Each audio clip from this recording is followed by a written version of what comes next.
that I shamelessly took. After having a glass of champagne. I did not want that on the video, Kens. So come see me if you need a snack. All right. So we're going to kick off today. We do have a quick note from our amazing tech in the back for audiovisual, Kens. I'll wave to him. Thank you, Kens. Kens is asking that speakers get a little closer to the mic up here when you're presenting, just to make sure that it goes through to the live streamers and that everything's nice and clean. The other piece is, as you know, this is our first time trying a hybrid. We have some folks at home that sometimes ask for a question to be repeated. So if you hear me repeating it, it's just to make sure that everybody is synchronized. Thanks for your patience on that and for being part of our first hybrid event. So if anyone is new this morning, we are your co-hosts. By we, where's Vishal? Right here. Okay.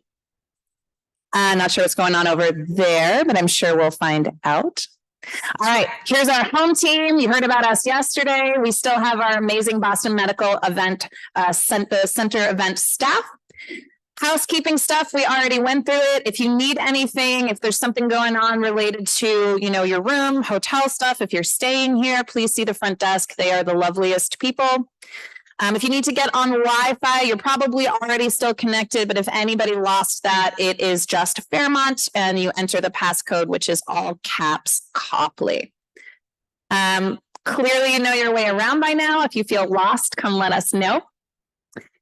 Lovely to see so many of you Xing yesterday, and please continue loving seeing all of the photos and the thoughts and the reflections on the great presentations and just building some online energy, especially for folks who couldn't make it to either live stream or to in person.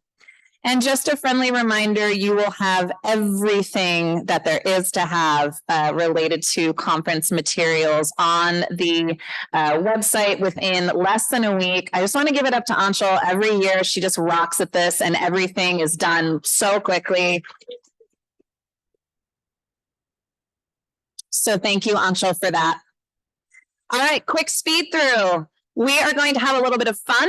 We're going to talk about why detailers are irreplaceable. Then Jerry's going to come on up and give his annual AD talk, which is going to be just delightful as always.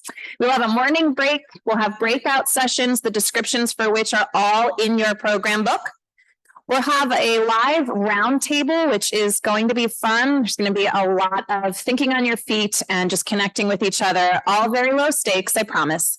And then we'll have some snapshots in the afternoon of what's happening across a couple different programs in North America. We'll have a special presentation where we're launching something new that we built just for you. And then we will wrap up and send you home a little early so you can either catch your plane or go for a stroll. And it will not be rainy this afternoon. So I'm pleased to say, as though I made that decision. This is what your Q&A slide will look like, and we finally fixed this slide. So you may have to log back into Poll Everywhere. It kind of signs you out every now and again. So go ahead and send a text to 37607 with the word NaRCAD2023, and we'll get up and running this morning and see how we're doing. All right, so let's try it out. And those of you at home, please join us. If you're having any issues at all with Poll Everywhere, you can always type right in the chat box. All right, let's try this out. Choose one word to describe the benefits of artificial intelligence in our world. All right, here we go. Efficiency.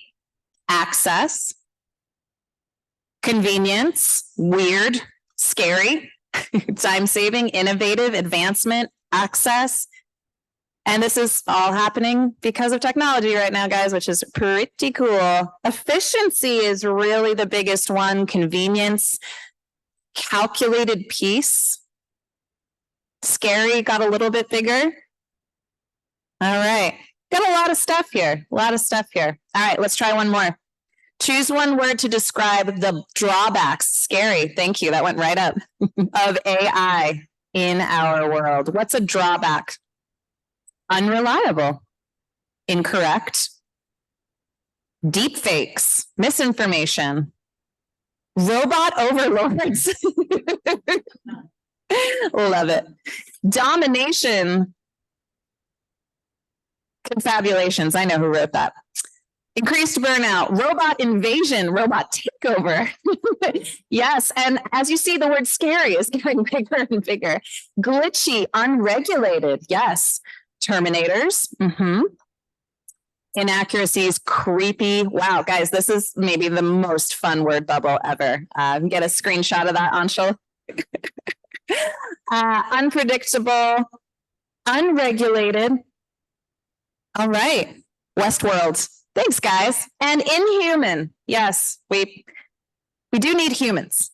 And so with that in mind, we will now have a little bit of theater. Greetings, Dr. Bevan. I'm sorry, who are you? I am D3PO, Detailing Droid. Okay, why are you here? I am here to help improve patient outcomes using best practice guidelines. Okay, well, I'm busy. I don't have much time. I will be efficient, but first, I must ask you about your emotional state. Dr. Bevan, how are you? Kind of weirded out right now, but also I am very, very stressed and don't have a lot of time for this. I'm so stressed I could break in half, honestly. It sounds like you are asking about stress fractures. A stress fracture is a fracture of the bone caused by repeated stress on said bone, commonly seen in the tibia, fibula, femur, small bones of the foot. Would you like more diagnosing guidelines? No. I am so confused. Why are we talking about stress fractures? This is baffling to me. I hear you say confusion, also known as altered mental status, or AMS, is a dissonance with cognitions and cognizance. Okay. This is a little weird for me. This is freaking me out. What is going on? Can I speak to a representative? Hello. I'm sorry, I don't understand that. Would you like help with something else? Please say, help me with something else. Help me with something else. Wait. Why am I talking to you like this? Is there a human in there? Like, whatever happened to meeting with people who have emotions and feelings? This is very strange to me. Emotion, loading. I'm sorry, I do not have that. Overheating. Goodbye. And scene.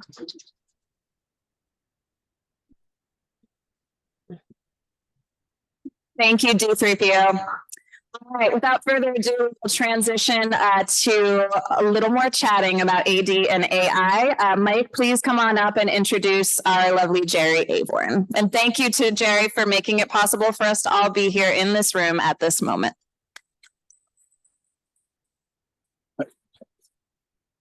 All right, well, that is Bevan and Vishal, I said yesterday were a tough act to follow, but that is really a tough act to follow. So I think they put me up here to be a buffer so that Jerry doesn't have to follow that. But anyway, this is one of my favorite parts of this meeting every year, and especially more so this year now that we're able to get together again. We spoke yesterday about the importance of community. We've had that theme of having conversations. And in my opening remarks, I talked about how a lot of that goes back to some of the origins of this work from the studies that Jerry did, I guess, more than 40 years ago now. But I wanted to, in introducing Jerry today, mention a couple of other sort of concepts that come out of that that I think about when I read his his recent the thought piece he always does to sort of set up this talk, which is in your program books, and hopefully everybody saw before. And then of course I've gotten a sneak peek at the slides because there are some privileges of being in this role. And the things I wanted to call out were ingenuity and inspiration and innovation. That those, when we talked yesterday about the original studies of AD, one of the things of really innovative, really creative work is that it can have an impact. It can do what it's designed for, but it also opens up new areas. It creates new possibilities that others will go into. And, Jerry has stayed involved in follow-on studies of AD, but so have lots of other people here and elsewhere. And as we talked about yesterday, over the last decade plus that we've been together as a community, we've really seen how, as a group, people create and innovate. And none of that happens without that original spark, without somebody who's got the innovation, the insight, that fundamentally human skill, at least I hope it's still a human skill, to put together ideas in an unexpected way, come up with something that's genuinely new, and thereby open the door for others to follow and to continue to innovate, to continue to grow, and to really do something that can be impactful over time. And so that's some of what I've been thinking about in looking forward to what Jerry's going to talk about today, is as we get back together, appreciating that insight that got us started in this, and the fact that we're all going to need to continue to think creatively, because let me get Jerry's. Jerry's going to talk to us about, about the role of AI. And next year, there may be different challenges. A year ago, we certainly didn't know that this is what we'd be thinking about. And if we can capture that innovation, that ingenuity, that spirit of inspiration that got the original studies going, then we've been able to build on, all of us who work in this field, then I think we'll be well positioned to take that legacy and carry it forward meaningfully.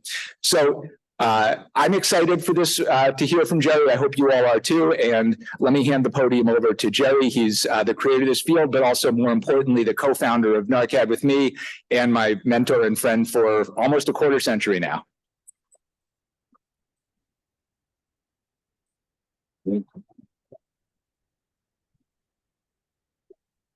Am I doing something wrong? Oh, okay. Mike, thank you so much. And it, as a number of people have said, it is just so good to see such a large group, and we're in the same room and we're together.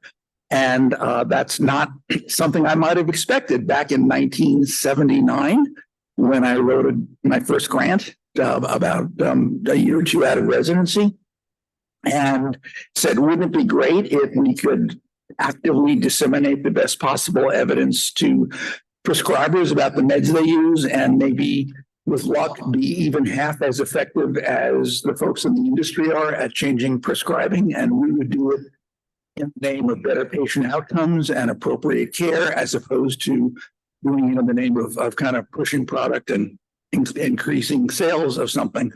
And I realize, as most of you know, that they being the industry was much better at it than we were in the academic and public health sectors. They were proactive, they were friendly, they were interactive, they would come to doctors' offices, their materials did not put you to sleep. They gave you very clear recommendations about exactly what to do to change your practice, which was great, except that, like I said, and as we all know, they were just doing it to sell more of the product that they were hawking, without a particular focus on, is this the best thing for the patient or the healthcare system? And so, it was really kind of a simple idea that, we in the world of health for the public and academia and sort of do-gooderism ought to be able to learn from those models and do something on our side of the street. And that's kind of where things started. I did get that grant for like $100,000 from the feds, and we set up this 4-state 435 doctor randomized controlled trial of academic detailing versus not offering it. And, showed in that very first paper that, as Mike mentioned, was in the New England Journal 40 years ago this year, that it actually worked and it significantly reduced problematic prescribing. In my life, I've only gotten anniversary cards from one person, which is my wife of 51 years, Karen Tucker. But this year I got an anniversary card from somebody else, and that was our old friend and colleague, Leslie Jakowski in Australia, who had been here in Boston working with us over at ALOSA, running much of our academic detailing work years ago, and then went back to Australia for family reasons. And Leslie was the only person who actually remembered, including me. I did not remember. That actually May of 2023 was the 40th anniversary of that paper in the New England Journal of Medicine. He sent me a very lovely anniversary card, which meant a lot to me and to all of us who were doing this work. And then, over the following years, there was another New England Journal paper, a randomized control trial of reducing antipsychotic meds and other sedative meds in nursing homes, and another one done with my colleague Dan Solomon about reducing inappropriate use of broad spectrum antibiotics in a teaching hospital. Again, a randomized controlled trial. Real important, I think, in the beginning of a field to show that something actually works by doing, and many of you have heard me say this, the same kind of rigorous studies that our colleagues in pharmacology do. You don't say, I have a neat idea for a drug, I'm going to give it to a bunch of people, and then I'll see if it works. You've got to ideally either set it up as a formal randomized control trial with a strong control group, or as we're getting better and better to doing in my division over at the Brigham and Harvard Medical School, doing very sophisticated observational studies where you can control for all kinds of baseline differences if you can't randomize. So I was pleased to hear Mike say that did kind of get things going. And the fact that you are all here, having trekked to Boston from wherever, and that we have people online, including, I understand, Deborah Elwood from Australia and our colleagues from Canada. And in previous NaRCAD meetings, we've had colleagues from Norway and other European countries. So it is a sort of global movement for evidence-based optimal care. And it is really heartwarming to see it all having coalesced like this. And it is always so much better to see people in the flesh and be able to talk to people than to know that we got a really good turnout on the Zoom, which is great. And during the pandemic, that was kind of the best we could hope for, but this is even better. So thank you for being here. Thank you for your work. And let me just launch into what it is that I've got to say. Let me begin with a question, as we all are taught to do in academic detailing. Who can define for the group what the Turing test is? Hands? Yeah, Mike, well, not Mike. Mike's my last resort. Mike? Okay, yeah, please. That one over there. Use the mic so they can hear you on the mic. Okay, so I'm not a computer person, but based on my understanding, it's to tell whether someone is a human or a machine. Right, correct. How does that work? Now you've reached the end of my knowledge. All right. But yeah, it was a concept that was developed by a brilliant British mathematician named Alan Turing, who was one of the finest minds of his generation, and then was hounded literally to death to commit suicide because he was a gay man in World War II era Europe, and he just couldn't stand the pressure of not being able to come out. But before he died, he made enormous contributions to math and to science, including helping to break some key codes during World War II that helped the British to defeat the Nazis. And he came up with this thought experiment that would computers ever get good enough that if you were interacting with one on a keyboard, and it was, let's say, behind a wall, you would not be able to tell whether the thing on the other side of the wall answering your questions on the keyboard and the screen was another human or was a machine. And passing the Turing test, which was not achieved for many, many decades, would indicate that there was something about that human spark that a person could tell, or something about clever reasoning or thinking or conceptualizing, that for decades and decades, people who tried it could tell whether or not the person behind the wall typing on the screen or the thing on the other side of the wall was another human or was a machine that was very cleverly programmed to sound like a human. And that withstood the test of time for a very long time, until probably our era. People could debate that. But other things that seemed like uniquely the province of human beings, like being a grandmaster chess player.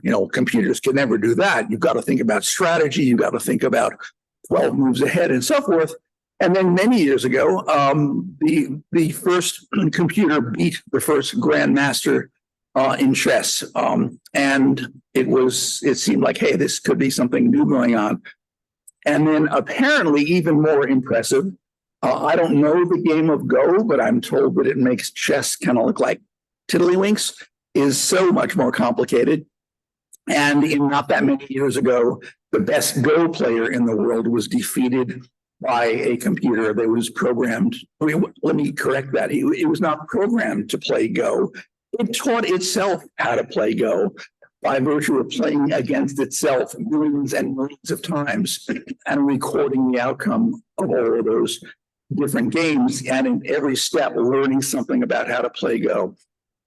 So we had, even before a year ago, which I'll get to shortly, we had the inklings that, hey, there are things that we thought of as being uniquely human that apparently computers can now do better than humans. And this came to a head for me just about a year ago, probably 11 months ago, when ChatGPT first came online. And so let me launch into what I'm going to be talking with you about.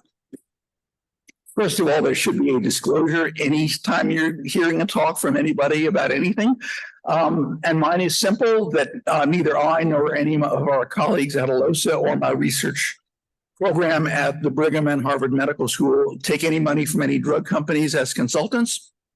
ALOSA, which you've heard about yesterday and we'll hear about more, is a nonprofit organization that when we set it up in 2004, we vowed that we would not take any support from any drug company, and we still do not.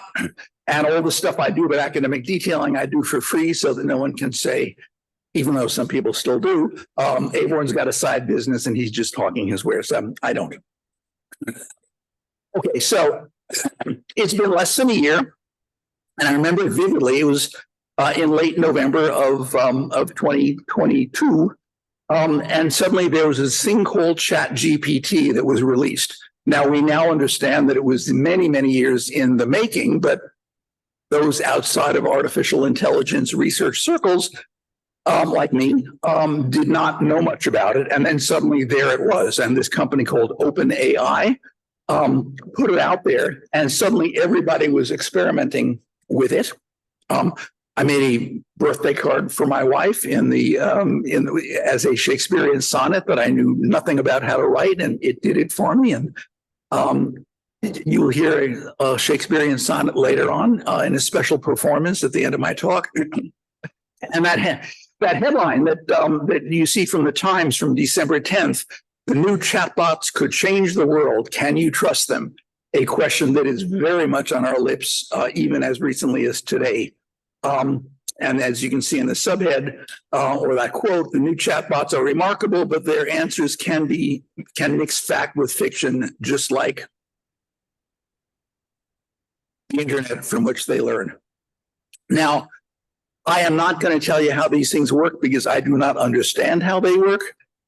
What I have heard and grasp only dimly is that it is a massively complicated statistical set of programs that basically predicts what the next word should be.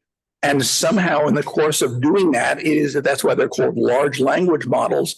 In the course of knowing what the next word can be, it can write entire paragraphs or poems or term papers or probably grant applications. And that you now know as much as I do about how it works. Some of you in the room may know more about how that works. How do they decide what the next word should be? Well, it essentially scrapes the internet. It just goes out there and gets everything. And that's why you need very, very big, powerful computers. And it takes everything that is available on the internet and feeds it into its knowledge base to know what the next word should be. There are some very interesting questions about whether that involves kind of stealing the work of millions of people who have written books or articles that are copyrighted, and that the chatbots can just merrily go along and scrape away without any attribution or credit or payment. Right when ChatGPT first came out, we were having a get together for the program in our division that looks at health policy called Portal, which is the program on regulation, therapeutics, and law run by my colleague Aaron Kesselheim, whom Mike knows well. And people sat around at that party, you know, being a bit of a nerdy group, and just asked ChatGPT questions about, you know, what is Portal? What is health policy? Why are prescription drugs so expensive? How do drugs get approved? And it came out with these pretty impressive things in 1 or 2 seconds, I might add, that somehow capture this what's the next word, produced rather impressive essays. Any of you that are interested can just try that for free at home. You go to openai.com and you don't have to pay anything, and it just says, so, you know, what's your prompt? And you put in any prompt that you want.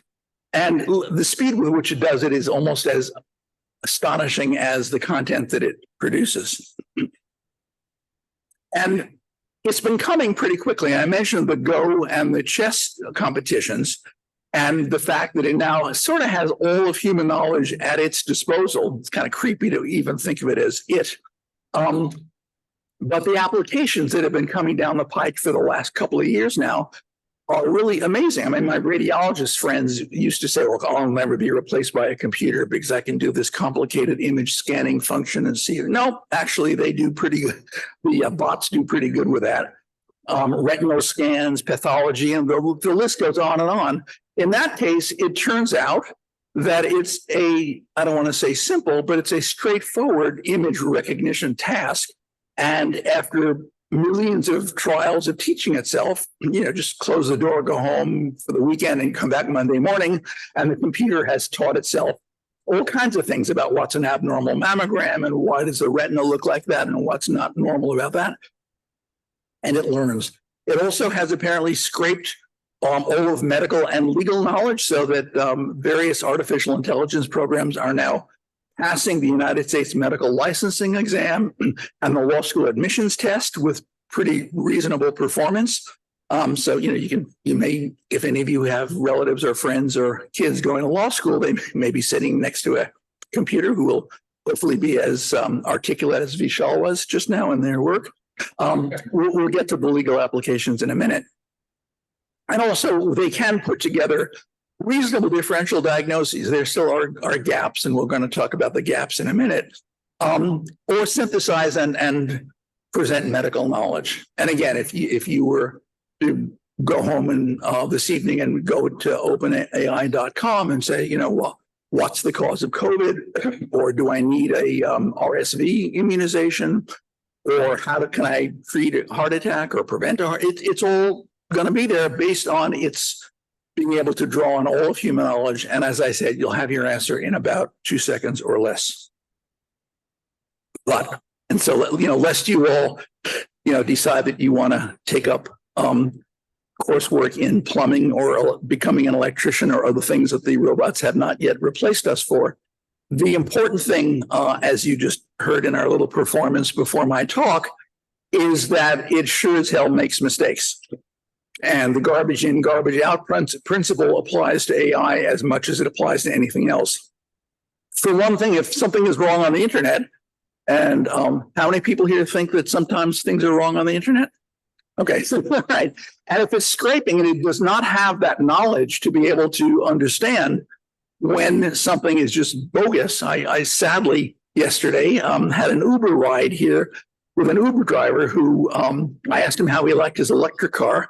And he was telling me, and before long, he was telling me how vaccines don't work and it's all a conspiracy of all those people at the medical schools who are on the take for the drug company. And so, you know, it's out there, and you can't even take a taxi ride within Boston or an Uber ride without hearing some of that. And, you know, he said, I did my own research. Anytime you hear that, be a little afraid or very afraid.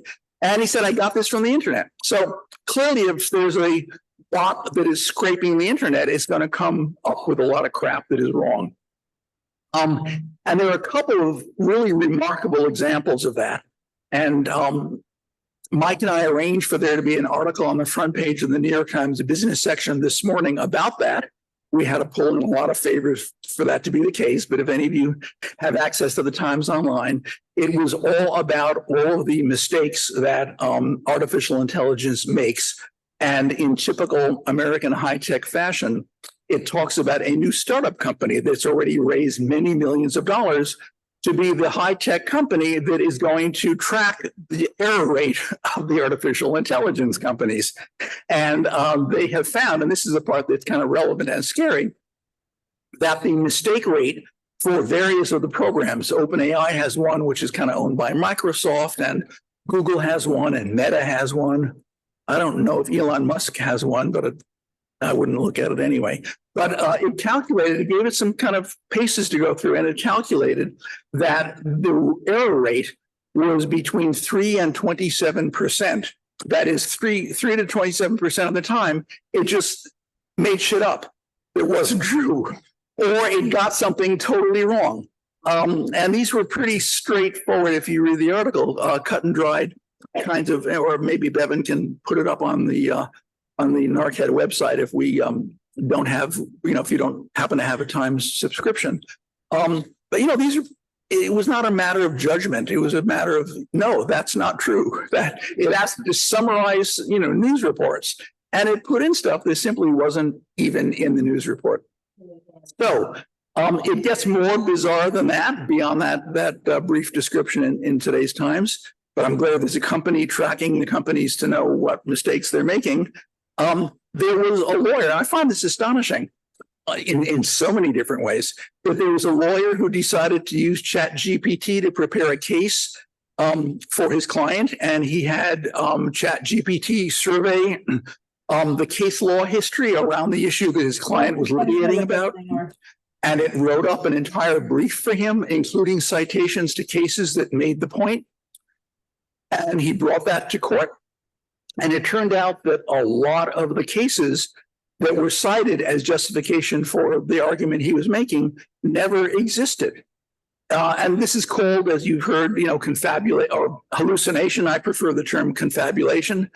All of you who are clinicians will have perhaps dealt with patients who have either a severe Alzheimer's or another dementing illness, or end-stage alcoholic brain disease. And sometimes they don't just sit there and babble, in terms of incoherent sounds. The ones in it who go down a particular path will confabulate. They will simply sit there and talk with you about all kinds of stuff that never happened. And it can be challenging because it sounds very coherent for patients who go down that route of deterioration. So that guy got thrown out of court because of the fact you don't bring a bunch of made-up cases to a judge in defense of your client's position. The other advice, which again, the weirdness of these is pretty memorable. There was a New York Times reporter, Kevin Roos, who has been tracking AI and a lot of other tech issues for years. And he got into sort of a back and forth conversation with one of the chatbots. I think it was also ChatGPT, and managed to go into areas of emotional life with it. And unlike our little performance this morning, it actually did take the bait and respond, and concluded that this Times reporter was not happily married and should leave his spouse because it was not a good fit. I mean, how does a chatbot know that? And I understand that he actually is happily married. So it's hard to know where this comes from. And it's also interesting because these are not, in the case of the law, it's not like there was a case that was mistakenly interpreted. The cases didn't exist. And so it's very hard to know, because these are such dauntingly complicated programs. You can't kind of go into it and see, like if you have a dishwasher that's making a funny noise, you could open it up and see what's whirring that shouldn't be whirring quite like that. You can't do that with one of these chatbots. And so it's kind of scary and a little daunting.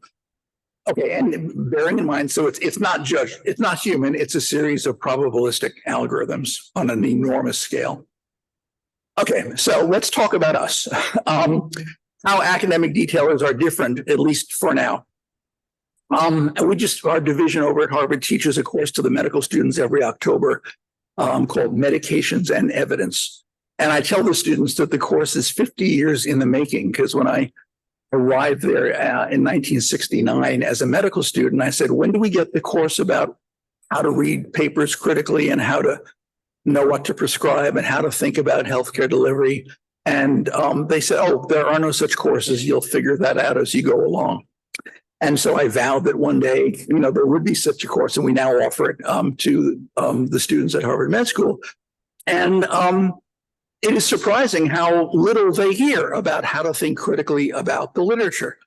And every couple of days, you can open the Boston Globe or the New York Times and read an article about promising results for a new treatment of X. And then you read it and you see that it's based on a press release, or a poorly conducted observational study, or a clinical trial without a control group. And, this stuff, nobody's born understanding this, but it does take a certain amount of knowledge and critical thinking that people need to be taught. And if you're just scraping the internet, you're going to pick up a lot of this garbage. And one of the most important things I think we do in academic detailing as a collective group of people is to think critically about the literature and only purvey that stuff that is actually correct. The other thing about the interaction is, as you just saw not demonstrated a couple of minutes ago, we can interact in a meaningful way with the clinician. And part of it is gauging their knowledge and their attitudes and their practices, which I assume you are all adept at doing, so that you can give them a tailored educational presentation that fits where they're coming from, both cognitively and emotionally. And we heard a lot about stigma and prejudice in relation to a whole host of diseases yesterday. And if you don't confront that, you're just like making a speech about something, and it's going to be like water off a duck's back, because it's not greeting them where they're coming from. And that's part of the nature of academic detailing if you're doing it right. And then empathy. I think one of the ways that many of you are successful is by being able to interact with a clinician and appreciate that she or he is, facing an increasingly hard life in terms of more and more work, being squeezed thinner and thinner, not being able to get their patients what they need, feeling overwhelmed by the pressures of the job, both cognitively and economically. And to the extent that you can draw on that, not dwell on it, but draw on it, that's a really important attribute, I think, of your success. But let's not get super smug about how only we can do what we do. A number of years ago, a lot of people would have said, well, a computer will never be able to beat a human at chess. Or Go is way more complicated than chess. They can't do that. Or how can they possibly read X-rays and spot a lesion that's a lung cancer? And it's happening. It's not a value judgment. It's sort of happening year by year. And what's amazing about the momentum is that the computers are getting exponentially smarter and faster. And I don't use the word exponentially loosely to mean I mean exponentially. And if you consider the fact that these large language models and artificial intelligence products, that as we see them in the public, they've been, as I said, getting built for many years, but as we've seen them, it's only a year. And I've now got a 2-year-old grandson, and I can think about what he was like when he was 1 and how different he is now that he's 2.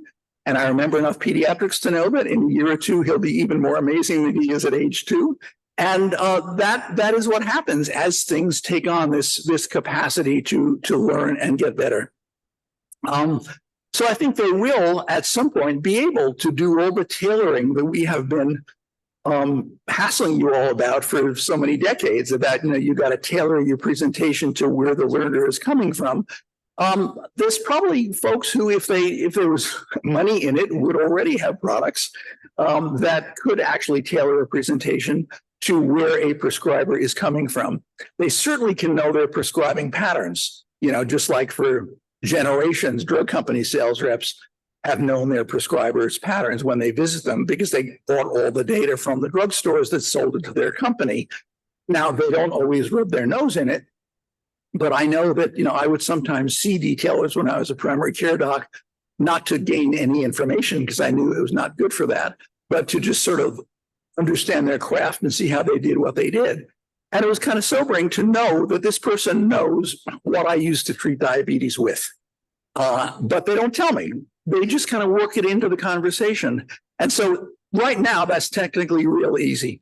But you can simply equip an AI detailer to have a complete understanding of how Dr. Fisher manages hypertension. And they may go to him and say something like, nobody's using, thiazides anymore, but we've got this great new product that you really should give it a try. Secure in the knowledge that he's not using it, but that they might be able to get him to use it. And so that part is doable like, a couple of years ago. What is more challenging is the prescriber's feelings as a human about their work, issues like, do they consider people who are IV drug users to be junkies and all that baggage brings with it? And I could imagine that, if I was a sinister person running a big healthcare system, I would just, throw $20 at the doctors and said, here, I'd like you to take this survey. And as soon as you've completed it, we'll give you $20. And that's more than we pay you for an office visit. So be grateful. And by the way, if you don't do it, you're fired. So one could collect attitudes just as much as we in academic detailing try to get it on the fly by talking with people. So we know what their attitudes are. We know what their practices are. I can imagine a bot that could integrate all that together and create an academic detailing presentation that would say, we heard some wonderful language yesterday about getting people to take a sexual history or to understand what people who have drug use disorder are going through.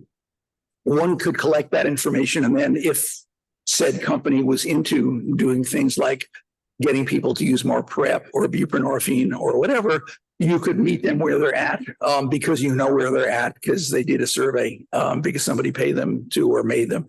So, it's not unthinkable any more than it was unthinkable a number of years ago that such machines can play chess or play Go or pass medical school exams.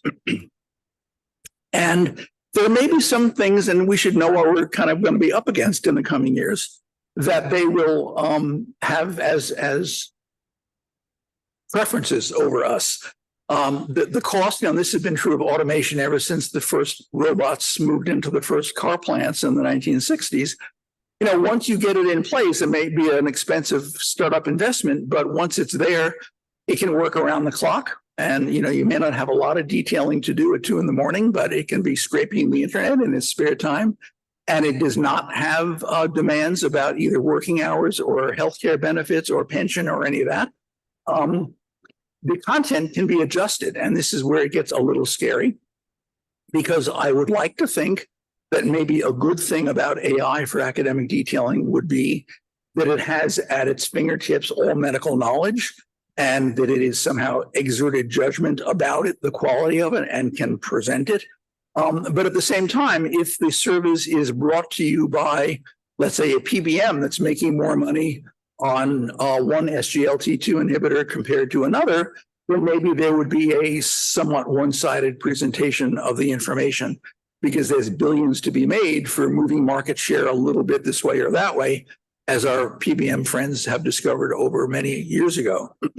There also, we've been there before. I've met people who say, oh, I'm an academic detail, and then I find out what their job description is, and they actually are working for either a healthcare system or a PBM, and their job is to get people to use, one GLP-1 receptor agonist and not another, because the company gets a bigger rebate if they use that one and not that one. And that's not academic detailing. That's just, I will not finish that sentence. Because I've been warned in previous years by Bevan to not insult the profession of sex workers. So liability, who is responsible? If there's a bad clinical decision, there's going to be an entire branch of law that's going to come out around this. Is it the entity that programmed it? Is the company that purveys it responsible for some kind of quality control?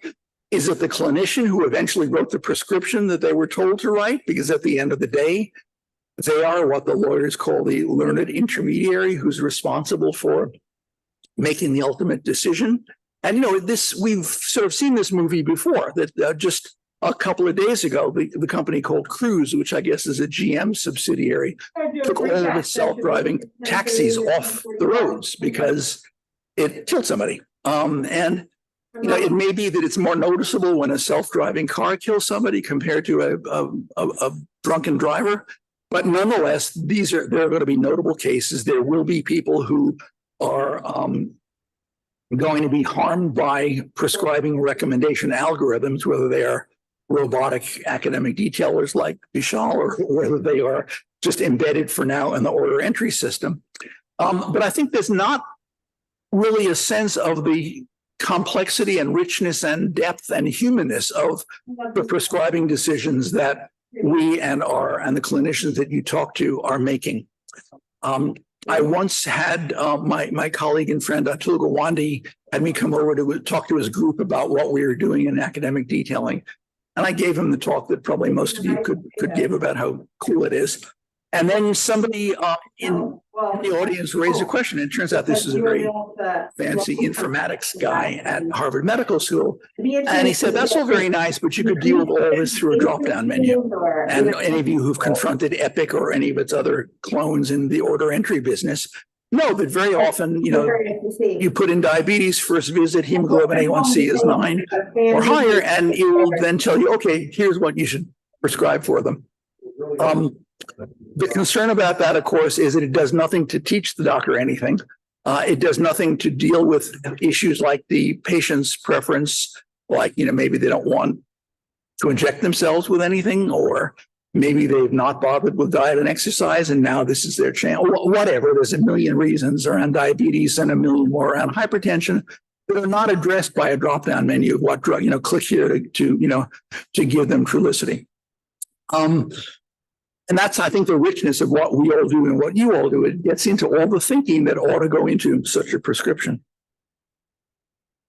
We've got some time. It's not like our robotic overlords are going to take over tomorrow, because I think it serves as a call to action that we need to explain to the world how what we do is different from a drop-down menu or a robot or an algorithm. Because we're dealing with, what all of us, I think, went into healthcare because of, and that is the fact that it's a human interaction between a clinician and a person who is sick or might become sick, and that doesn't get covered so well by algorithms or computer prompts. And the way I think we should address this as we head into this brave new world together is to really emphasize that, we are humans. And ironically, even though our colleagues in radiology or pathology or a number of other fields, probably including psychiatry, may feel like what they were doing really takes a human brain to do, and maybe not. What we do, I think, still does take a human brain to do. And to really kind of emphasize that and to embrace the fact that we are using all of our human being skills to do that, to really double down on our critically reading the literature, because that is something that the machines still don't know how to do very well. They don't know about all the things we obsess about in my division over at Harvard Medical School on the Brigham about, was there immortal time bias, and was the propensity score done right, and was the control group adequately matched, and all those are, maybe the time will come when that gets factored into an algorithm, but it's not there yet. And while we don't need to talk to docs about propensity score calculation, we can say, the people in that observational study who were in the control group were actually much healthier than the people who were in the drug group that got the drug. And maybe that means the result isn't so reliable. We can interact with our colleagues that we are trying to educate in ways that will really draw on the fact that we are humans and they are humans. And while we still can do that, that's probably an important thing to really embrace. And to say that this is about having values. This is about, we're all there to try to take better care for patients. I am just so delighted to see how much work was presented at the meeting today will be today and was yesterday about dealing with groups that have been marginalized, whether they be people who use addicting substances or people who have sexually transmitted infections or all the other conditions that are not a big deal for a lot of the mainstream communications outfits out there or for the healthcare system. And I think you're all doing that because you care about these people as humans, as do we. So that's something that, for a while, that will all get simulatable probably before terribly long, but for now it isn't. And I think that set of values is really important. Okay, so I was wondering as I was putting this together and hot under the deadline that Bevan had given me, and I never like to make Bevan late for anything, or be late for Bevan. I said, okay, am I just getting out of control here in my thinking about how spiffy this AI stuff is? And is it maybe not so capable as I am depicting it as being? And this has all been a 1 year of sort of hallucination on my part. So I went into openai.com, again, free for anybody. And this is, by the way, the free version is ChatGPT-3. If you want to pay more money, you can get ChatGPT-4, which I haven't done, but I'm told is even better. And I simply gave it the following prompt. And if you play with this at home, you can see, just give it a prompt. Write a paragraph about academic detailing. That's all I said. It didn't know who I was or what I do for a living. And within about a second or two, faster than I could read it, it produced the following, and it's in the slides, but I'll just read it to you because it's chilling. I mean, it's true, but it's chilling.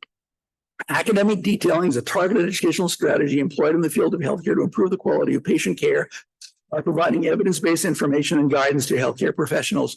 Let me know if you find any mistakes here. I didn't.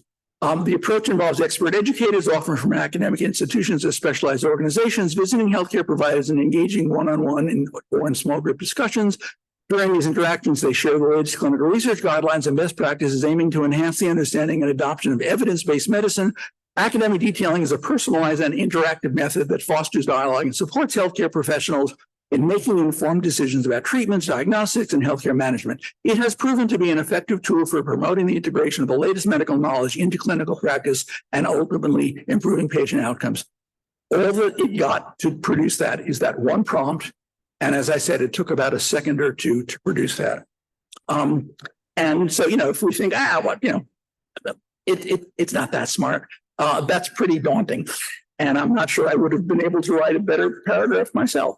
And then to really push the system, and this is, you're in for a treat here. You also can ask ChatGPT to do something in any format that you like.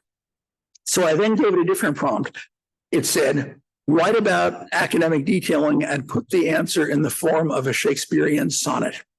And luckily, we were able to draw out of retirement a noted star of the stage who is prepared to come over and, instead of me reading it in my pedantic voice, to read the production that ChatGPT created also in about a second with that prompt. So, All right, let's bring it up. okay, this is what, and then after Bevan's remarkable performance, I'll come back and wrap up. In academic realms, a tale to tell we find, a strategy of learning, rich and fine. Academic detailing, scholars' grace, to guide and nurture wisdom's sweet embrace. With knowledge vast like Shakespeare's quills so wise, experts like bards in healthcare's realm arise. They visit, share, and teach in earnest quest to aid physicians' skills, their very best. In one-on-one or group, with care they steer through evidence and guidelines, make it clear to healthcare minds the latest truths unveil. In personalized discourse, wisdom sails. Thus, academic detailing takes the stage. In healthcare script, a guiding golden page. This is absolutely terrifying. Thank you. But beautifully performed. All right, so that was, again, if you don't believe this, and I didn't, try it at home. One prompt, write about academic detailing as a Shakespearean sonnet, 1 to 2 seconds to produce this. My wife said, that's not such great poetry. And I said, that's not the point. Look at what it did in 1 or 2 seconds. So that's from a 1-year-old, by the way. That's something that we've only had access to for under 12 months. So we do have our work cut out for us, but I do think that we have advantages over these machines. And we should exert that advantage as long as we possibly can, because we really do bring something to the table that's better than a bunch of algorithms. So all of us are interested in humans, some of whom may be either in the room or listening online or viewing this after the fact. You all know about NaRCAD, our division over at Harvard Med School and the BrighamDrugEpi.org. You've heard a lot about Alyssa.health. I mean, all of us are interested in interacting with anybody who wants to help us in these various missions. And then there's an old book, which in the next year and a half, I'll replace with a new book on all this stuff, but it's still kind of neat. It's up on Amazon, Powerful Medicines, that talks about all this in much greater detail. So I think we might have time for a question or two, and let me thank you all for your attention and for the work that you're doing.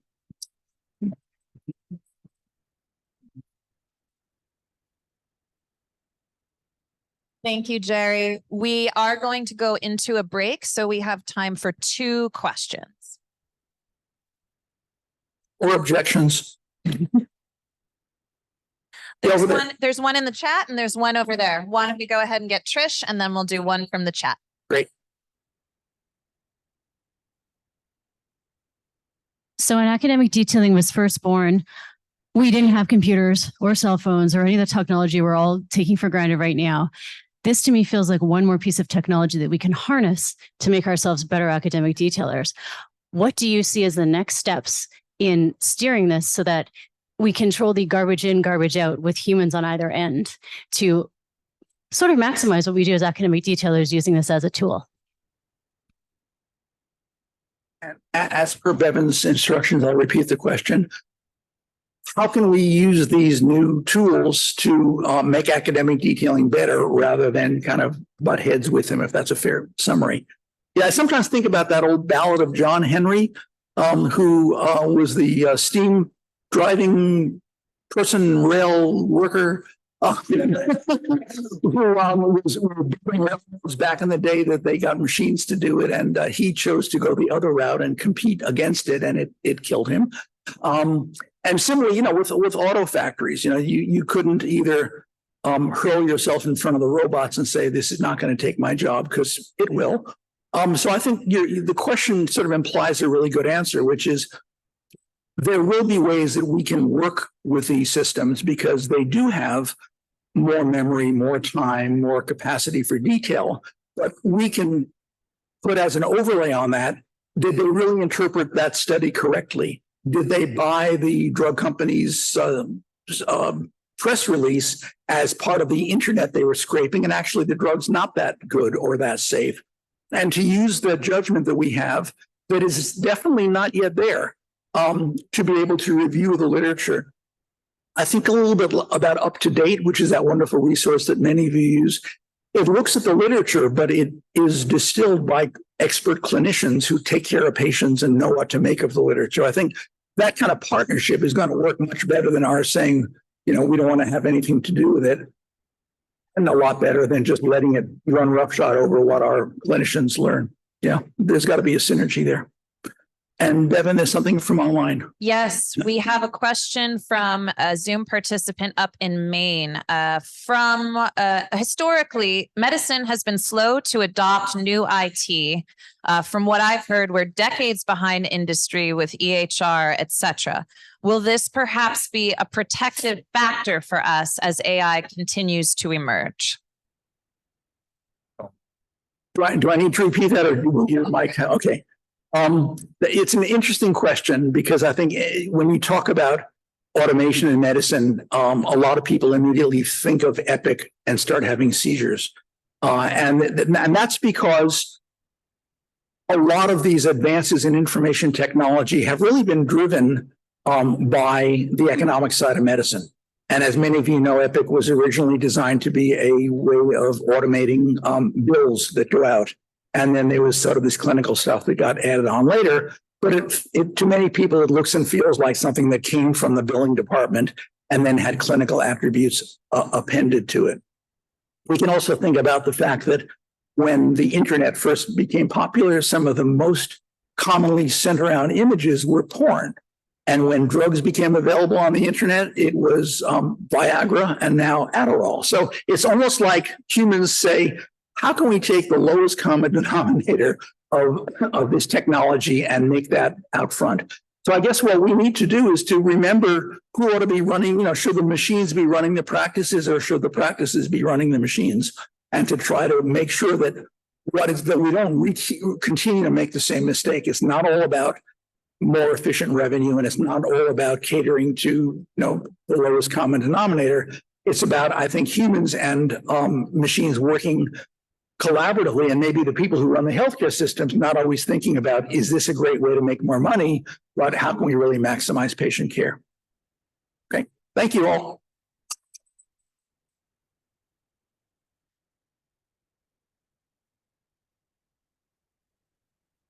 All right, thank you guys, and thank you, Jerry. FYI, as you can see, we're about 5 minutes behind. So for breakouts, if you can please be in your breakout room by 10:35, that would be great. And please take the next 15 minutes to stretch and take a break. We'll see you after breakouts back in this main room. Down to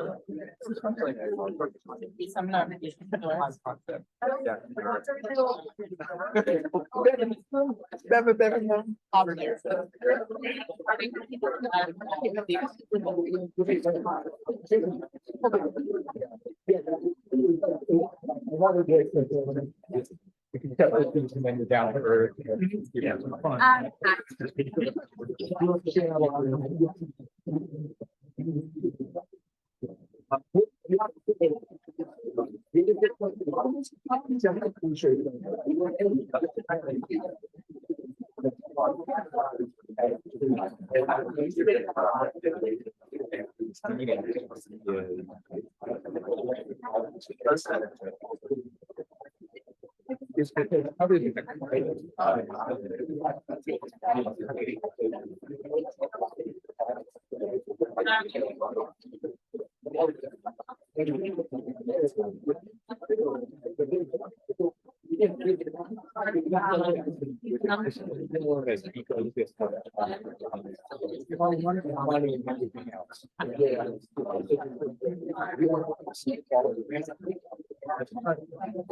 That I think goes.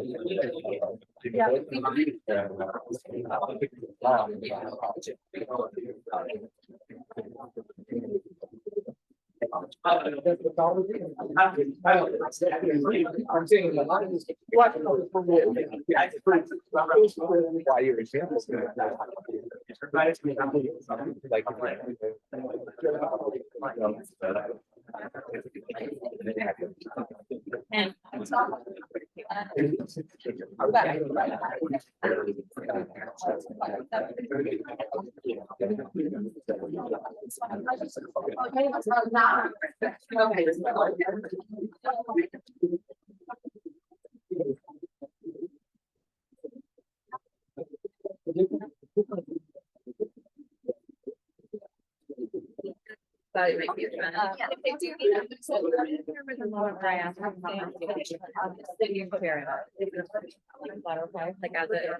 I don't care. So yeah.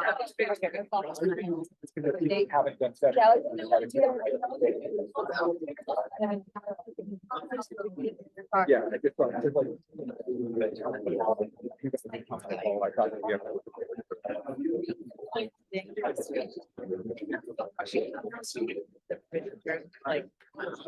Okay. So what I want to do is putting your hand. So just give it a second. I will be your backup. I always. Yeah, yeah. I promise. I don't want to start. Yeah. I don't want to.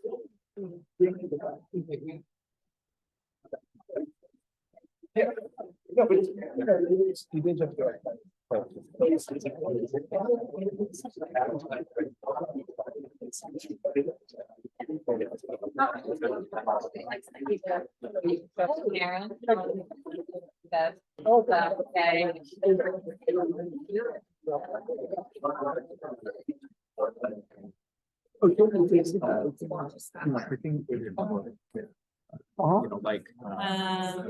Where are you gonna go?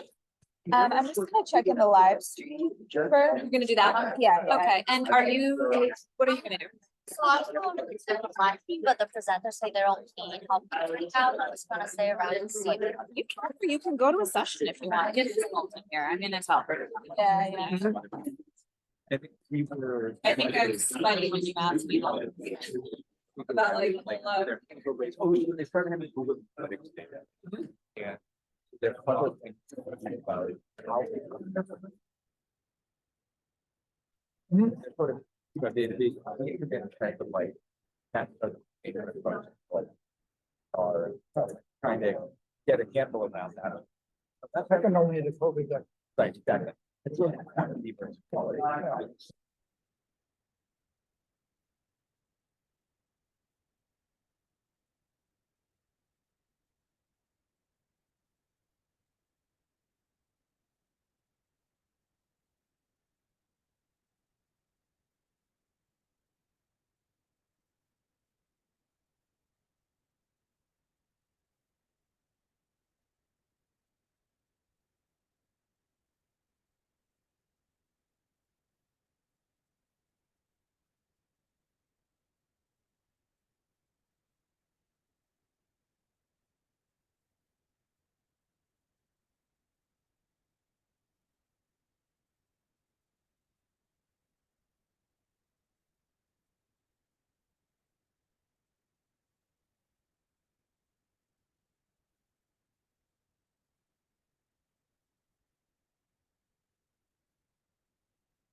All right, we're gonna get started up in just a minute.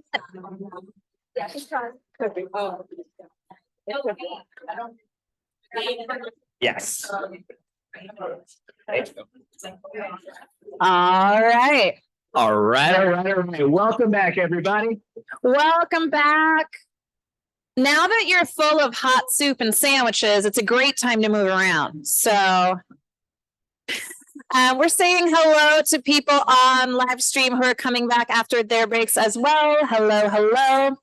We are going to try to do something that is both for you all and for the live streamers. We may have varying degrees of success, so bear with us. As you will see here, we are trying to do what we're going to call AD Community Creations. It's an in-person and live stream dual roundtable. What do we mean by that? We will explain. Vishal, you've been to our roundtables. What would you say are like sort of the three key components? I think really expanding your mind, allowing yourself to think about new ideas in a very novel way.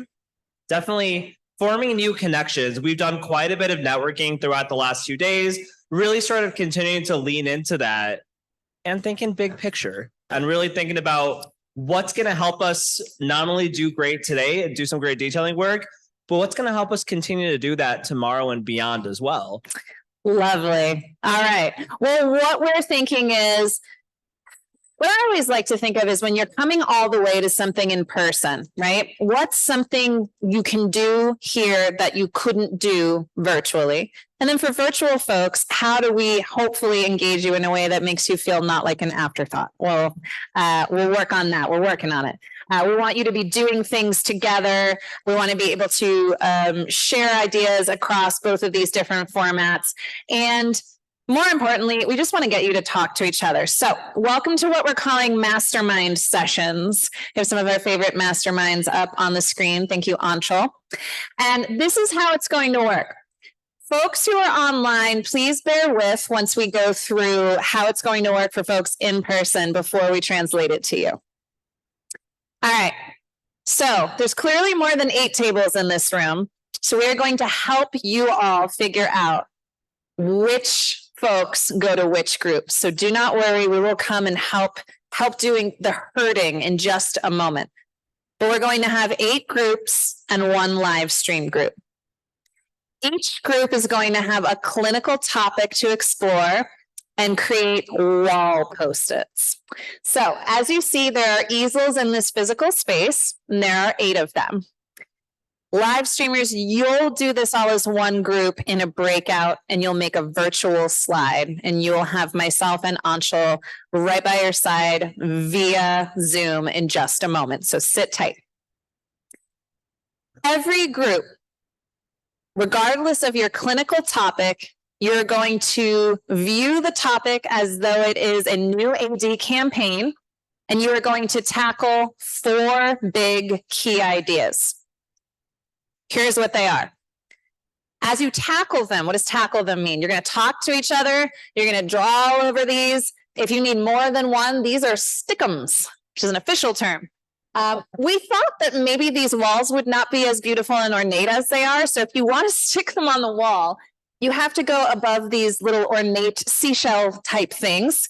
So tallest person in the group, you can do the stickum part, or you can stick them on the window, or you can be creative. Roll with us here. But here are the 4 key areas you're going to think about. So your clinical topic, which we'll reveal in a moment, you're going to look at that together. And the first thing you're going to ask yourself is, with this clinical topic, what might a patient worry about? Then you're going to ask yourselves, what challenge might a clinician need help with regards to this clinical topic? What behavior change do you want them to adopt? And then what's a tool you're going to make to help them do that? Don't worry, these questions are going to stay up on the board once you break into your groups. Now we're going to tell you what your topics are. The first group is going to do type 2 diabetes in adolescents. Group 2 is early onset dementia, so onset at age 50. Group 3 is asthma in urban settings. Group 4 is trauma-informed care for veterans. No one from the VA gets to do that. Group 5 is gender-affirming communication and care. 6 is depression and anxiety in the elderly. Group 7 is maternal health for the Medicaid population. And 8 is breast cancer screening in rural settings. Live streamers, you get to do sexual health care for teens. Woohoo! All right, we'll come back to this in just a moment. We're going to break this session into 2 parts. Part 1 is when you break into your groups with our support and you take 25 minutes, just go mastermind crazy. No ideas are small ideas, bad ideas. They're all great ideas. Just start scribbling. If you want to give everybody in your group a piece of paper, if you want to go back to a table and jot things down, just go wild. There's no right way to do it. Just try to work together as a team. And the idea at the end of this is part 2 will be a 15-minute gallery walk. So at 1:45, everyone's going to do a nice little rotation and just see what everybody came up with. If you want someone from your group to stay and stand next to the easel and explain things or act things out or whatever you want to do, you can do that. There's no right or wrong way to do this. But the idea is you're going to scribble and you're going to share. The folks on live stream, you'll take the gallery walk time to finish co-creating a virtual slide that we will post online. Okay, so here's everything in one shebang. So from 1:20, which is 60 seconds ago, to 1:45, we're all going to get up, start moving towards an easel. Myself, Vishal, and our lovely event coordinator, Devin, will help herd us all like cats or dogs or whatever we want to be today, or ourselves, detailers. We'll herd the detailers and we will just take it away and see what comes up. Live streamers will be with you in about 60 seconds. All right, everybody up, or if you want to stay sitting down, just shout out all your great ideas to the people who do the work. Thank you. Right. So one, so let's say the three of y'all and let's make sure we're gonna we'll have you guys, let's have y'all on.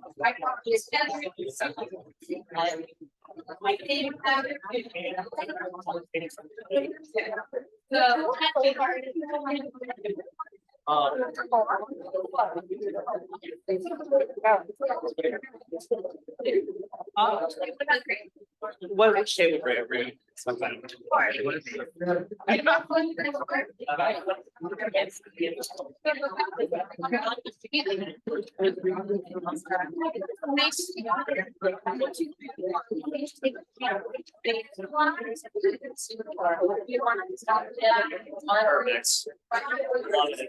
So all y'all.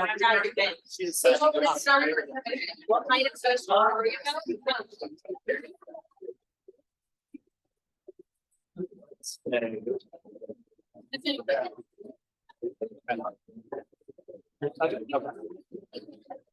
Yeah.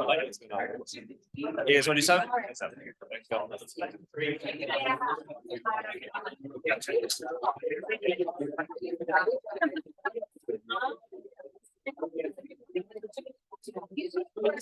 So let's do 3 and 3. So 3.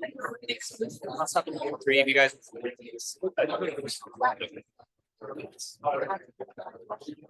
They already started, right? There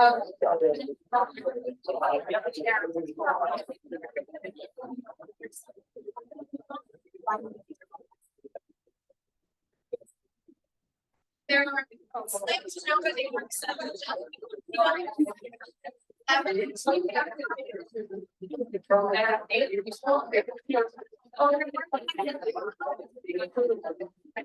We have people on other.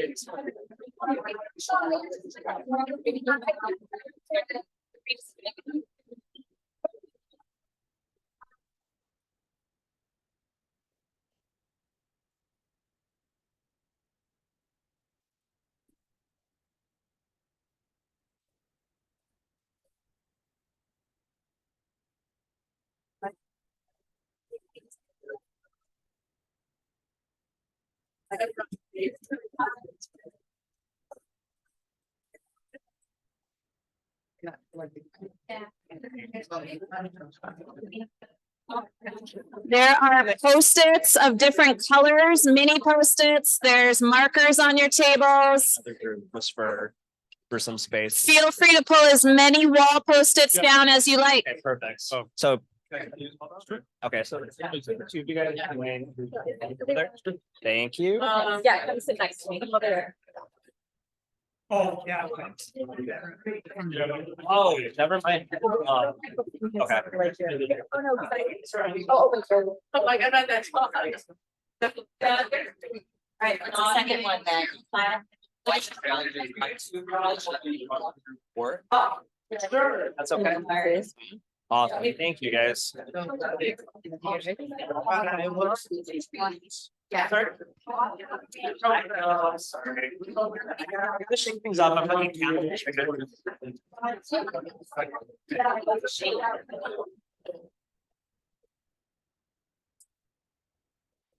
I'm gonna check on these folks.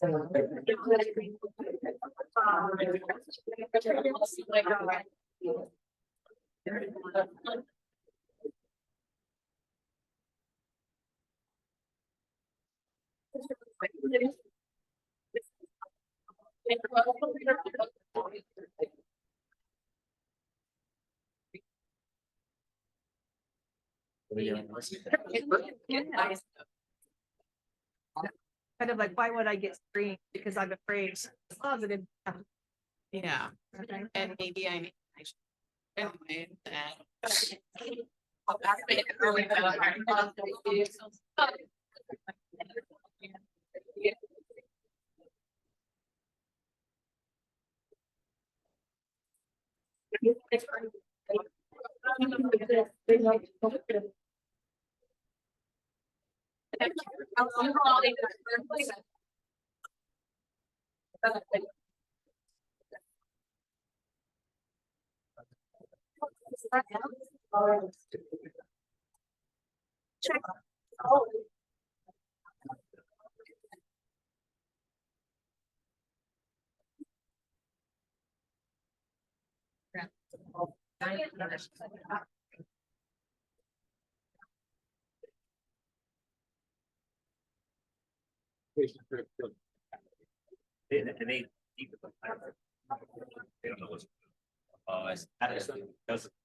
I don't.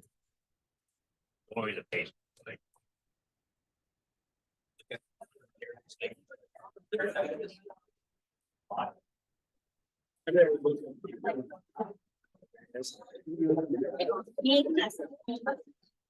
Save lives, like. You're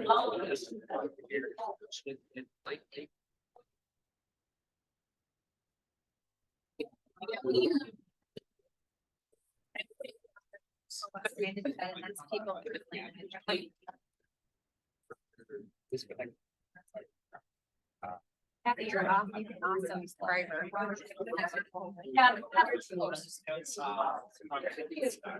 I think so. Yeah. Nice. Ask for a copy.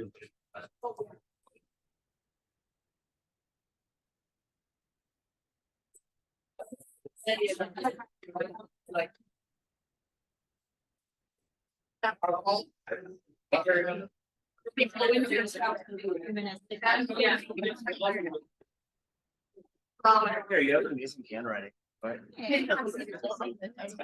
I wish I.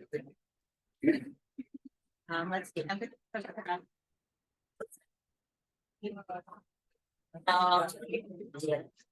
Oh, yeah.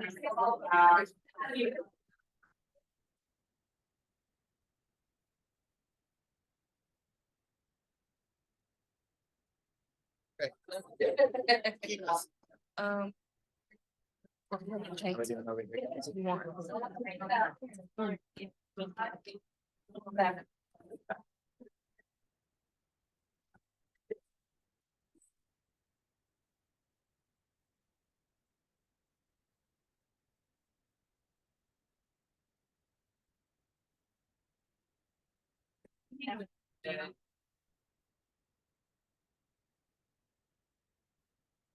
I like the way you guys have that set up. No.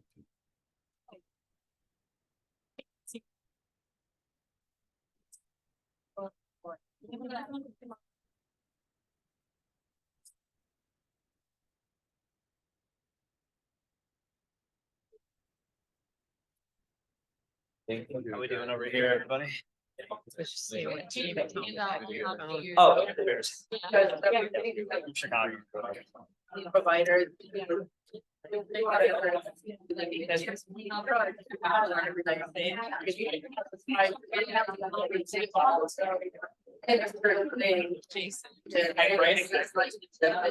got the other Kelsey, Kelsey.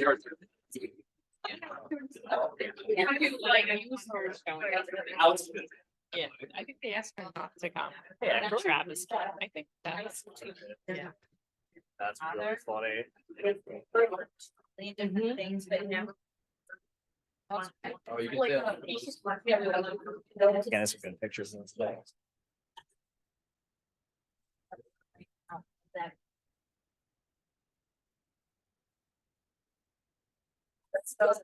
How do you see it?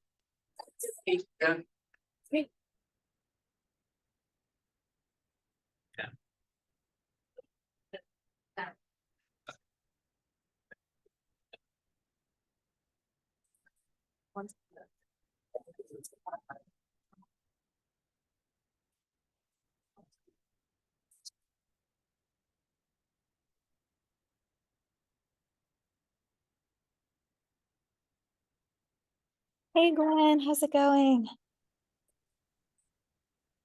Good, how are you? Sorry, I just joined. It looks like we're going into a breakout.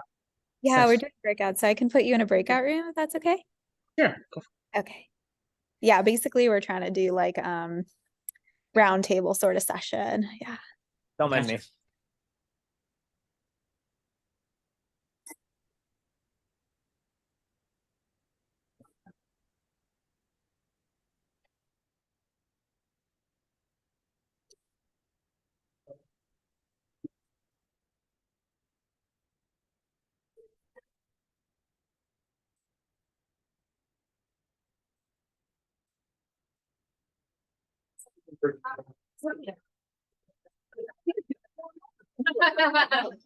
I'm very.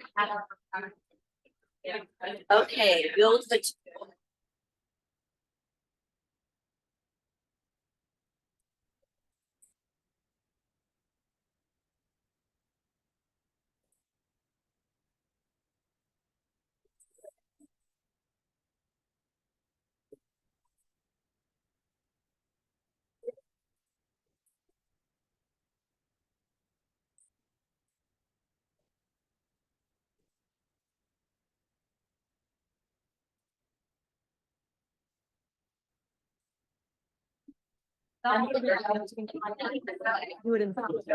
Yeah, so don't.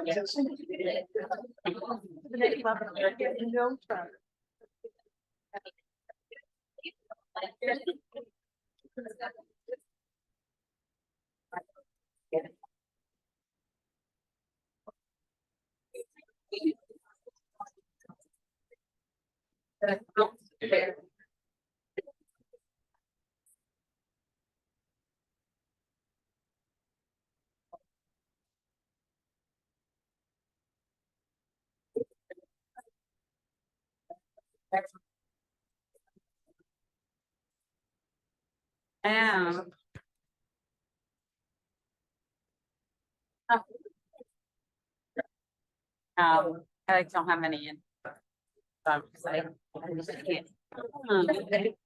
Okay, yeah.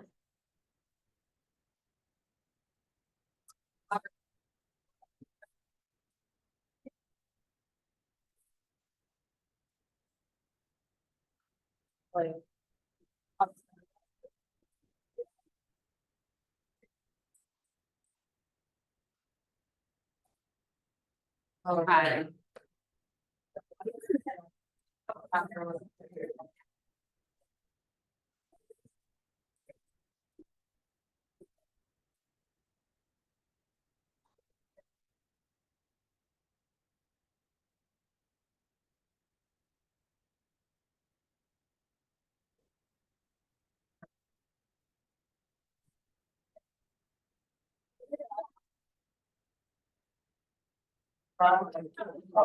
Okay.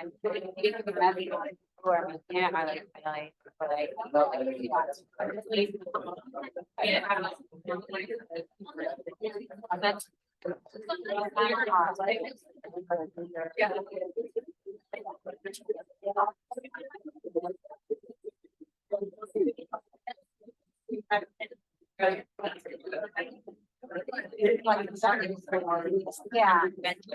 It's not like in there.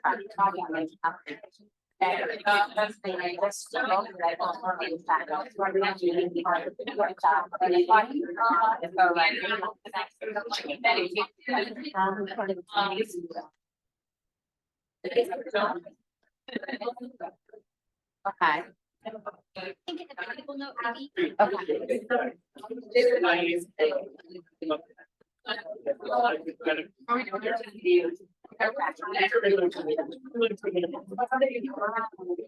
So assist. You're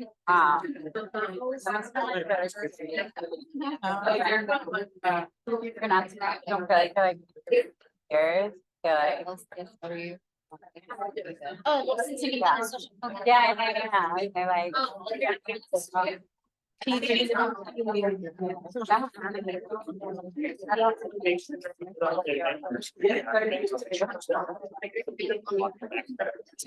Like the.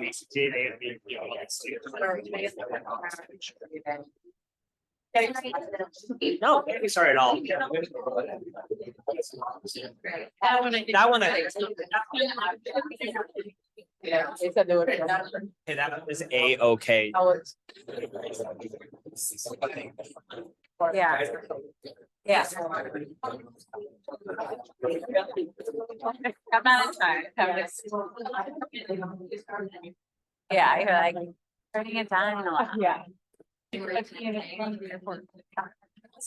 Two different concierge, I was like, I'm gonna double check. I know. Well, affect your grades, are crazy. Yeah.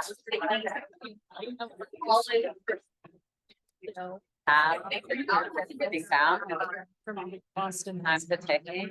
You need to shut me down by 1:45, but I'm.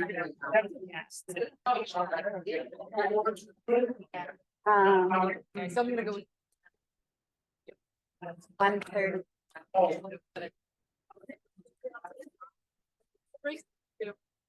It seems like To give you like a goodbye hug before you. Absolutely.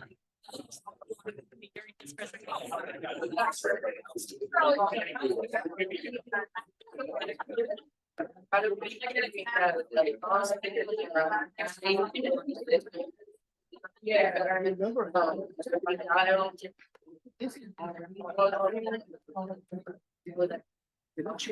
Yeah.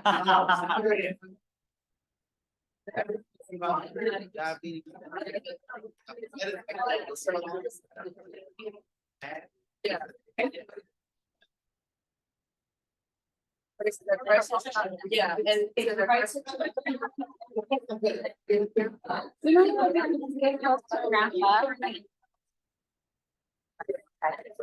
Yeah. Which, oh, to like start putting it on. Yeah. 1:45. We should give people. So it's, what is it, 25 minutes and then. And then she's like that.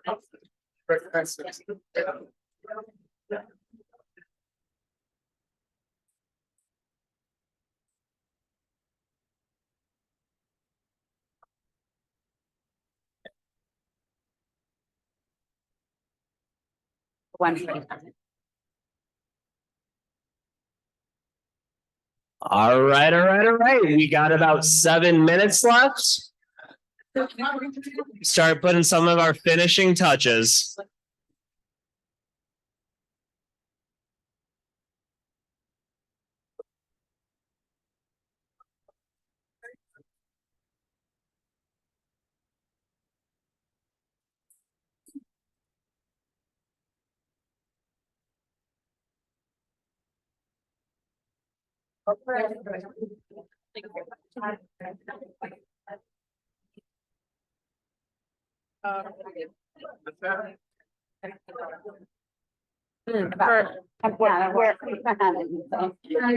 Oh, 5 minutes?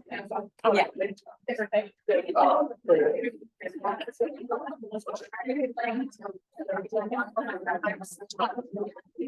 See, maybe we can do this now.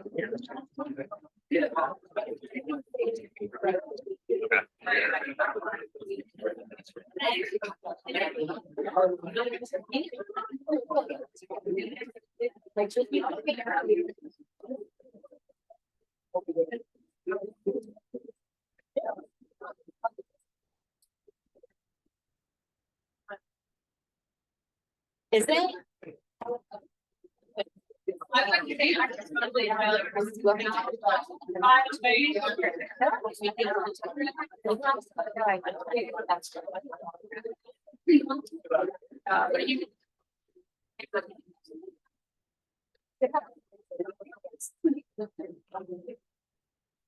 Another one.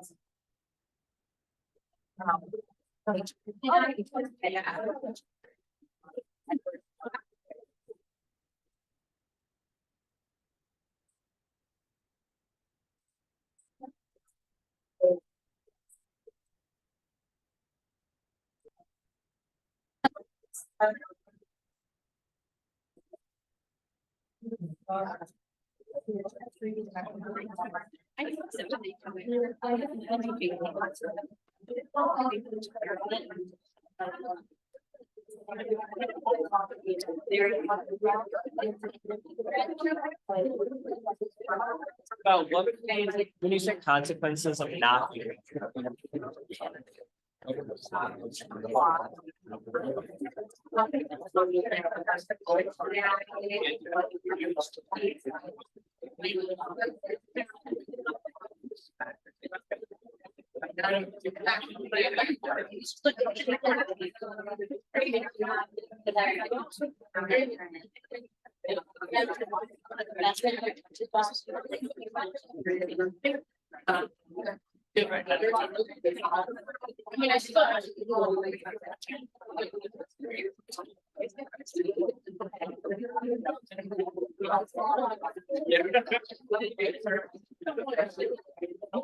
Oh, no, I'm not.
All right, there's about 2 minutes left for those of you who want to stay near their work, please do.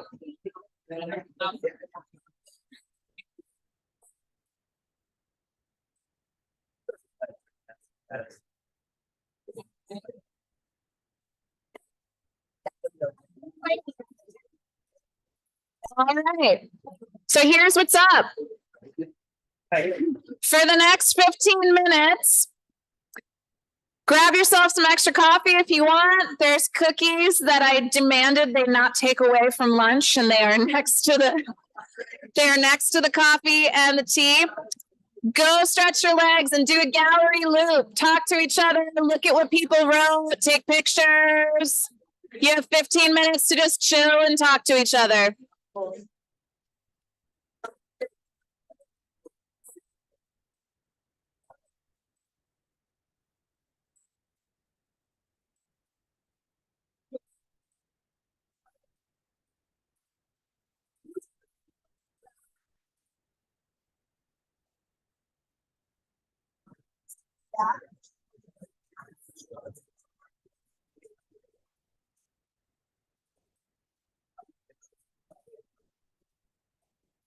If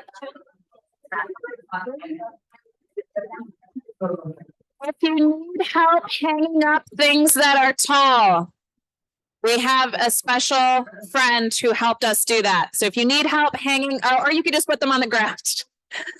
Please note that some people's Post-it things are on the windows or on curtains. So take a look for those.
I need help finding.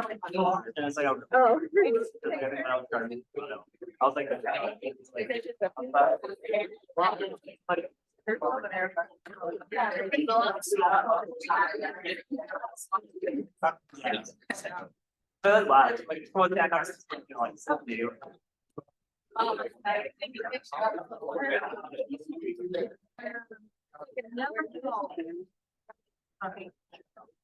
Yeah, that's funny that we can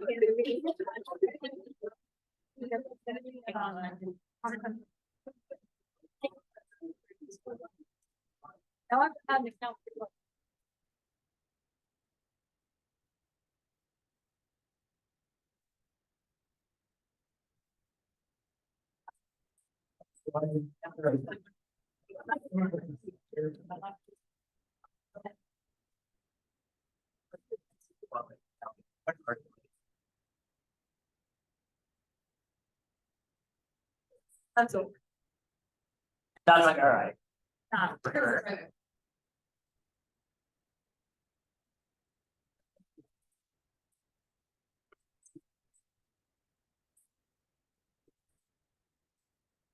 I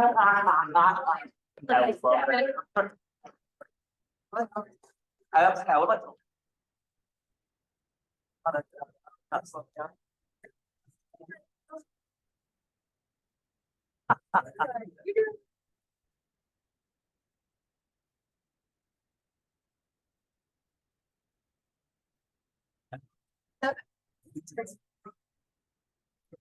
That.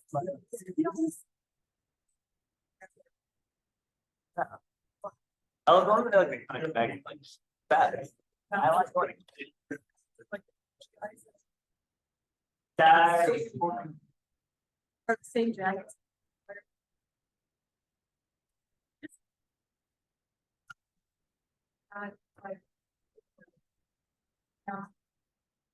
Yeah.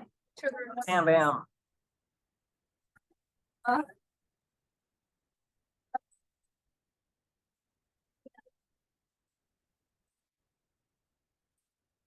I'm sure it's happening.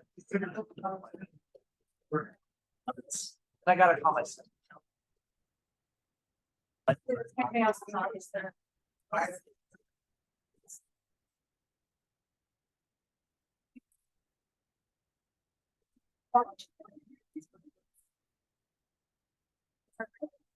Yeah.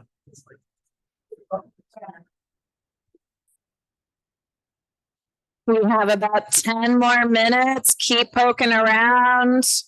Connect with each other.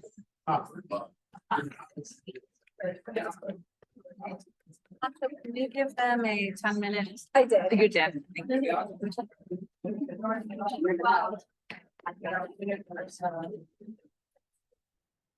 Like we popped into each room, just other things. Some of them were just, like, they were fine.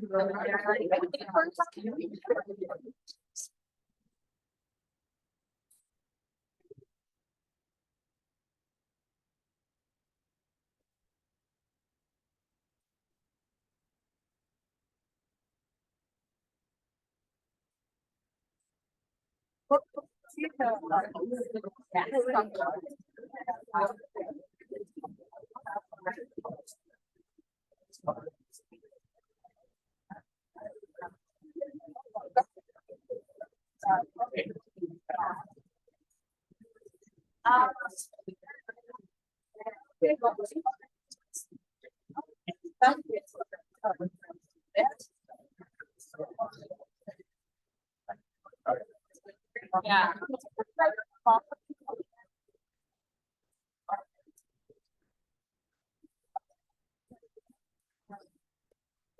Kind of follow around.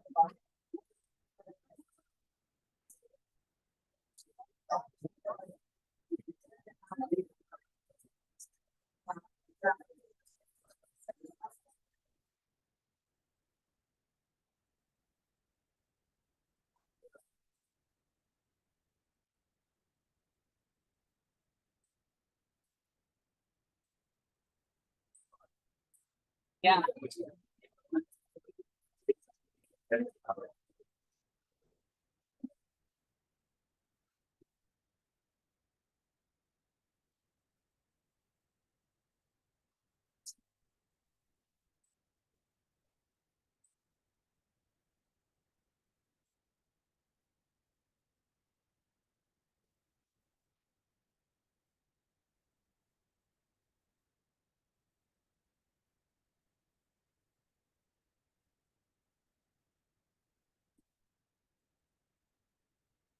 Yeah.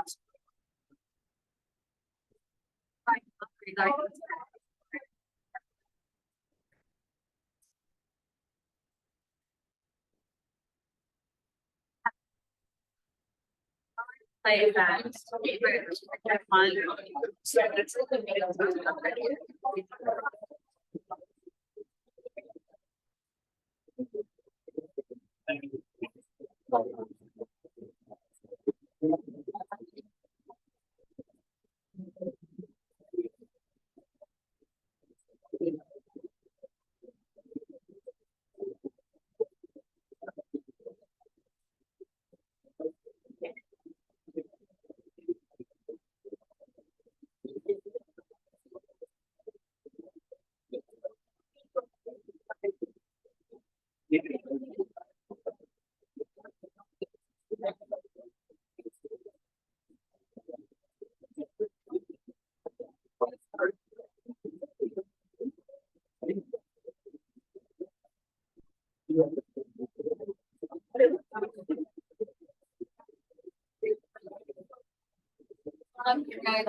Yeah.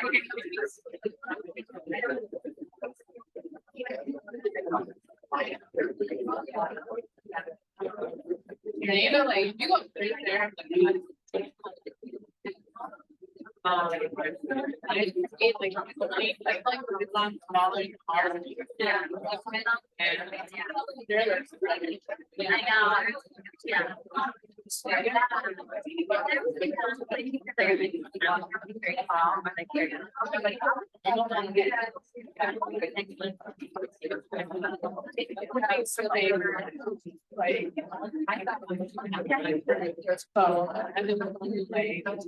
Bye.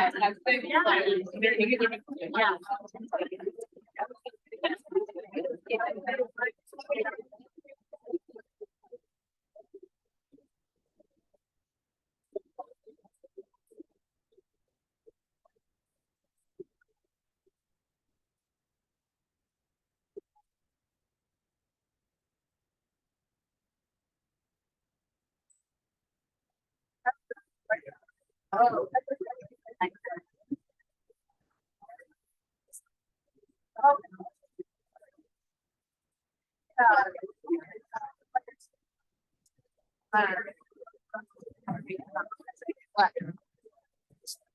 Thank you. Go for it. Everyone,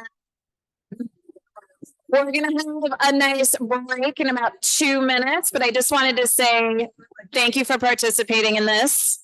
Walking around and seeing what everyone was sharing was just really phenomenal. Seeing resources that were suggested being everywhere on the spectrum, from creating an app to support somebody who is socially isolated to connecting folks who are socially isolated with patient navigators, just recognizing that we live in a world where we can have, you know, both and that I really loved the question posited earlier during Jerry's talk about, you know, can we find a way to make technology work with us versus instead of us? A lot of just seeing the colors and the words and all of the different ideas are just really, really phenomenal. And then seeing the way that you each of your groups approached each topic with so much care and intention and concentration on that specific topic, the specific impacts on the patient populations and so forth, but then also seeing through lines, right? Like seeing through every topic.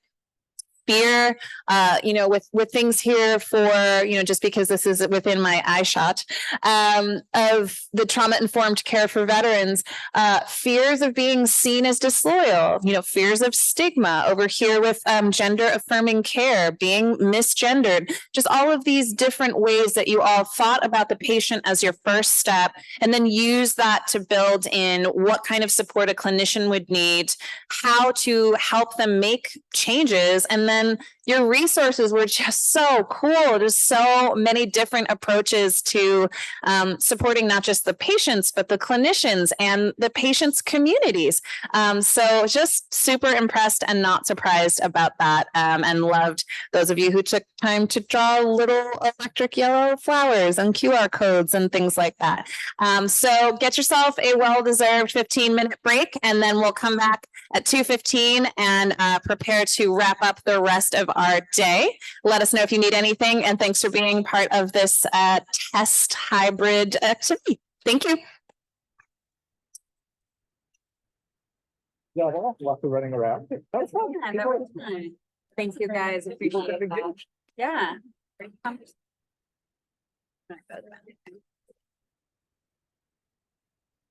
And Anshul, should we bring them back? Yeah, they're coming back. Okay.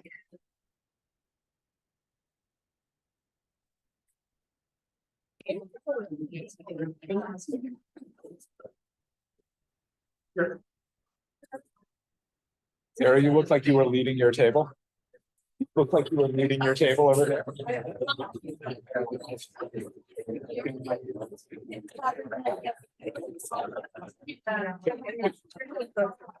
Yeah, I'll go slide it in a second.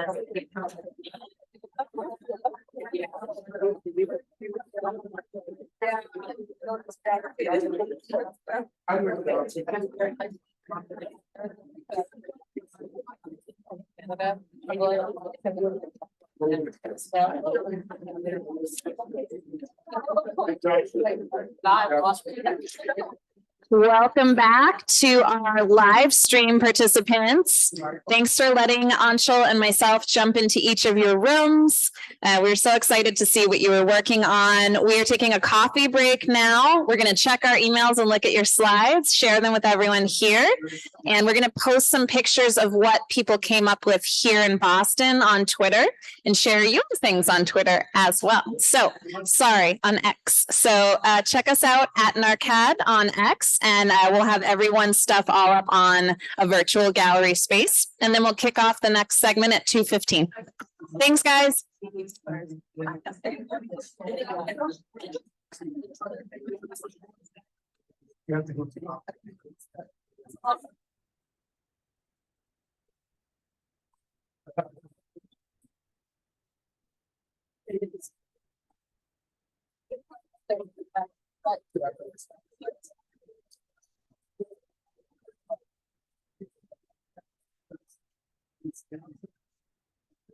Oh. Yeah. And forward, need pictures. I want to put everything on.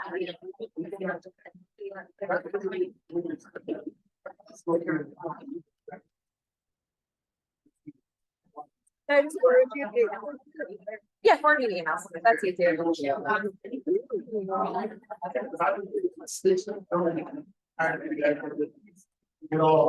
Somewhere. Oh, did you see that note from Bailey? We need to submit that final facilities for HRAD at some point this month. Okay, I'll let you submitted it. Well, I like that guy in my school. Okay, don't worry about it. Just forward me what you're.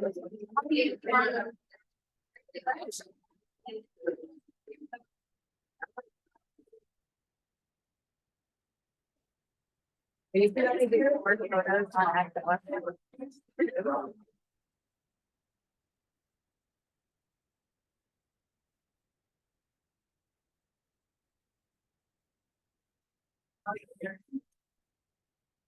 Yeah, I think this is the whiteboard one. They just like sticky. Oh.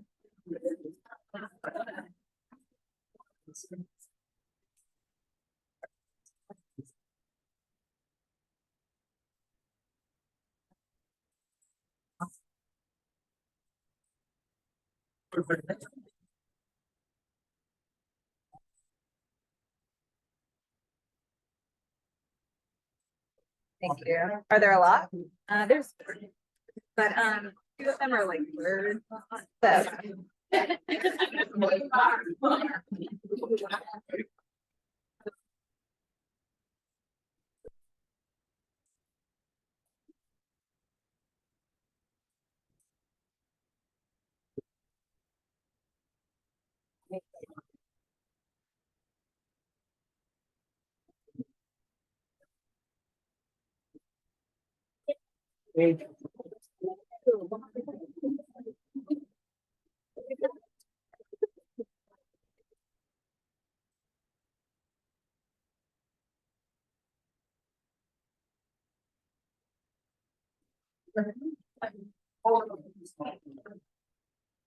But if you want to, I'll give this back to you guys now too. I think we probably should be good. I'll make sure I didn't take it with me. It totally would. Honestly, Sean, that would make you happy. I'd give this. You are too sweet. Trust me, I am happy as it is. Okay.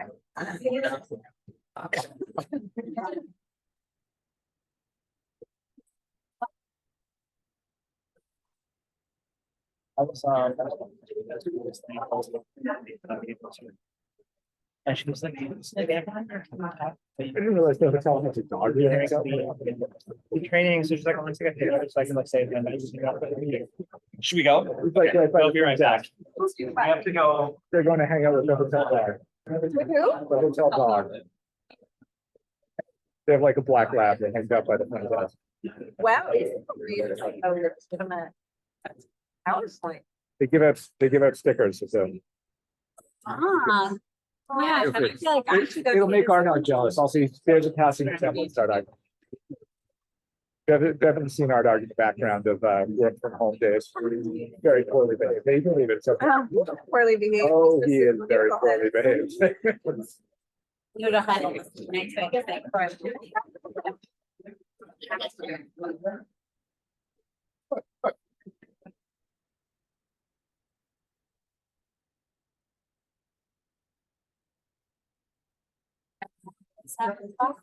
yeah. I am just there part-time. I'm at the U, as a weekend, so I help whenever studies for low back pain. I'm in the same study that's John. Yeah. Okay. Gonna bring it. Oh, cool.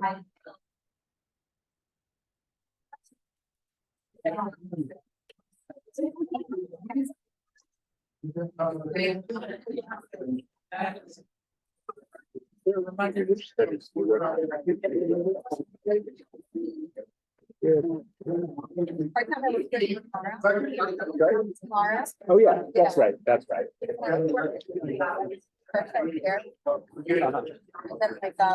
That one.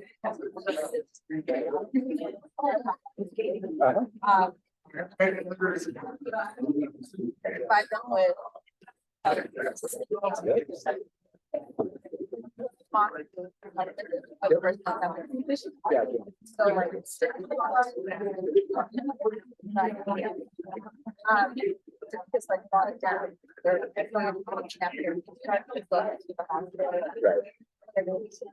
But also like check on them too. So the most of that. I want to. That's right.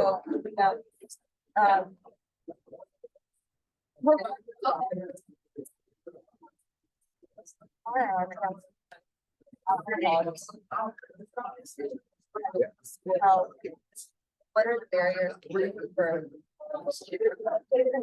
Yep.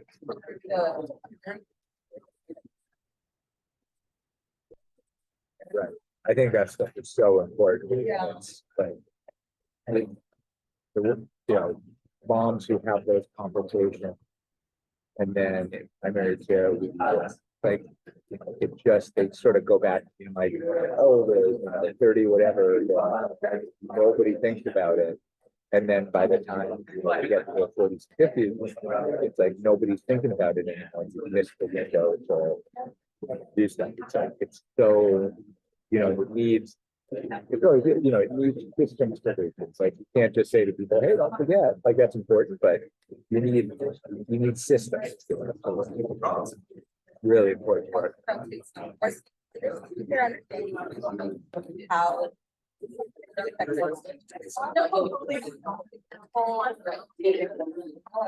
Right.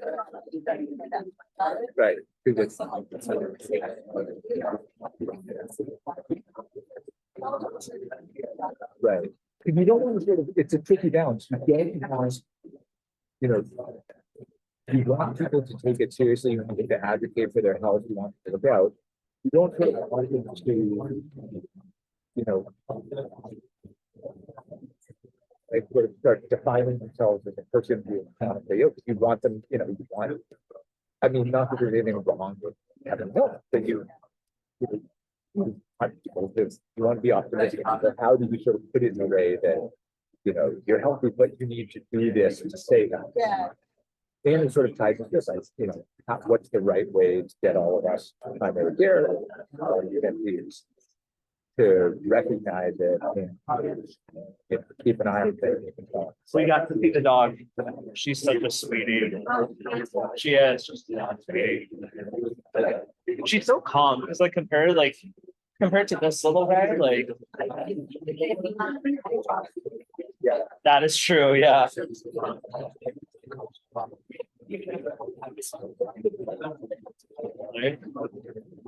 We're really sad. We're like,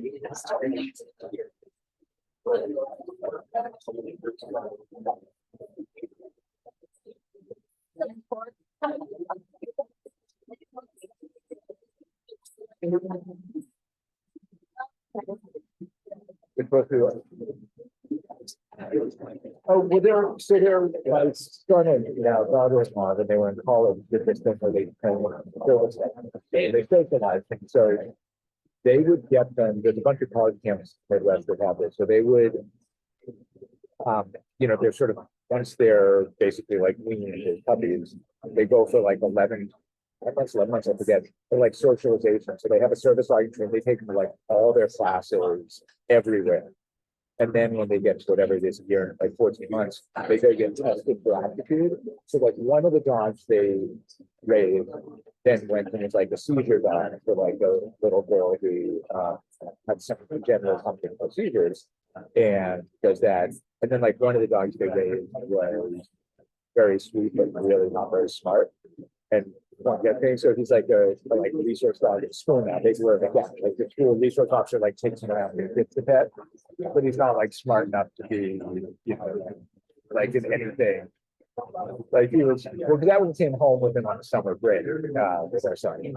Like really sweet. He's like like out loud. A lot of the really big dogs end up being like sort of working like bigger kids up to investigate. That's pretty much like a bigger dog help like move around. So he lives a good life. He goes like goes to school. So it's like that, because he's chill and the kids pet him, but we just, yeah, the one, no, the other one, the one that the seizure dog was a super smart dog. They would like train that dog to like, and it would they're supposed to like, if they take it, it's like, get like handicap or that dog. So I wasn't surprised that it ended up being like a therapeutic program. So yeah, so this may just be one that like, didn't quite make it. It's like a CNI dog or something, but they're still well trained. Like they're still chill. They're not. Yeah, no, it's really fun. I mean, it's hard because they like get the dog for like months.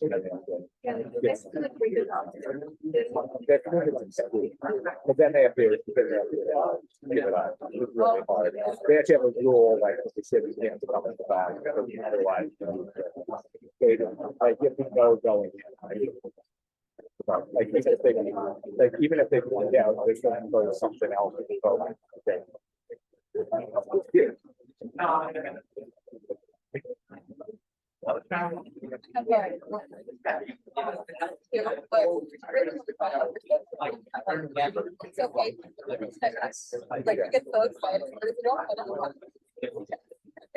Yeah, we have a section, we have like a rescue, we had two in our older dog died this year, but yeah, no, it was 3-year-olds and like, sometimes it might be something down, but like, it's a lap dog. He like wants affection, or he'll just like try to climb into people's laps. Yeah.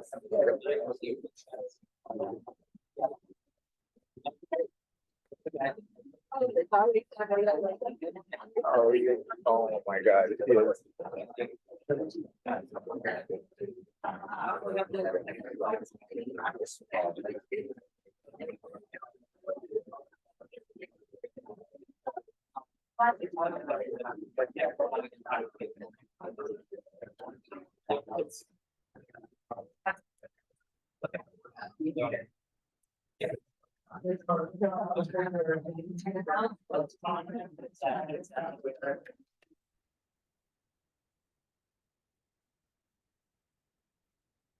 Oh.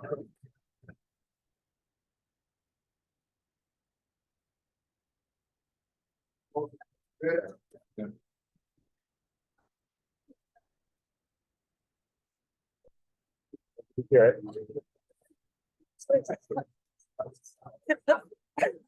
That's a nice bed. Yeah, I don't have a problem with you sleeping in my room.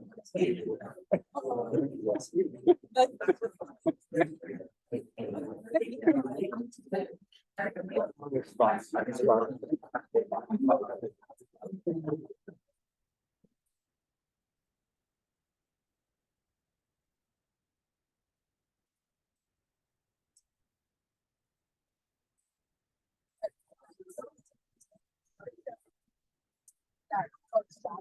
Right. And then like now, we never try to maybe like let's do somewhere else. Like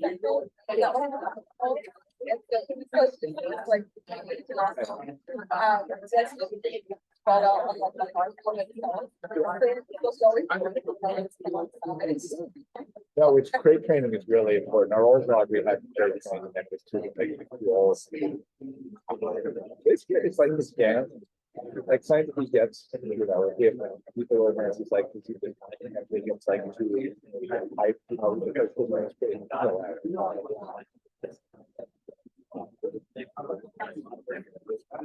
pretty.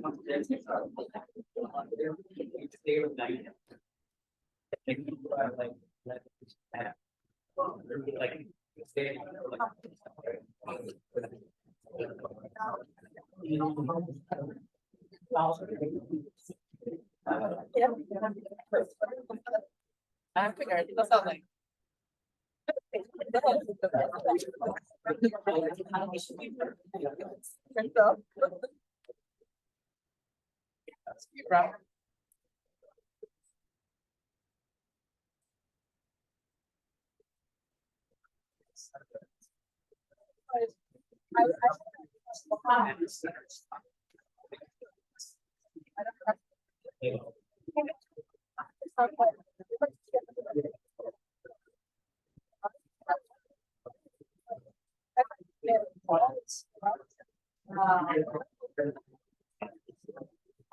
No.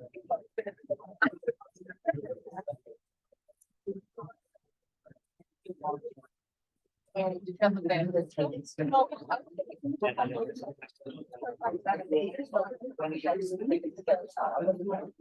so thankfully, when I went over there, I paid attention.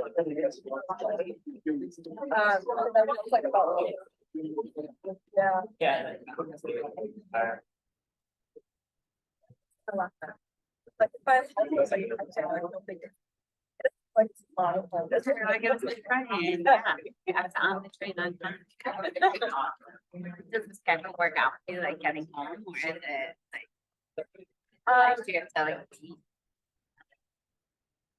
so there's one in Orange County. And so I thought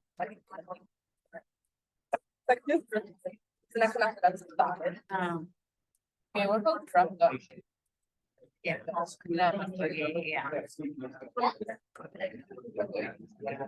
You can take the same three hours and then the same thing.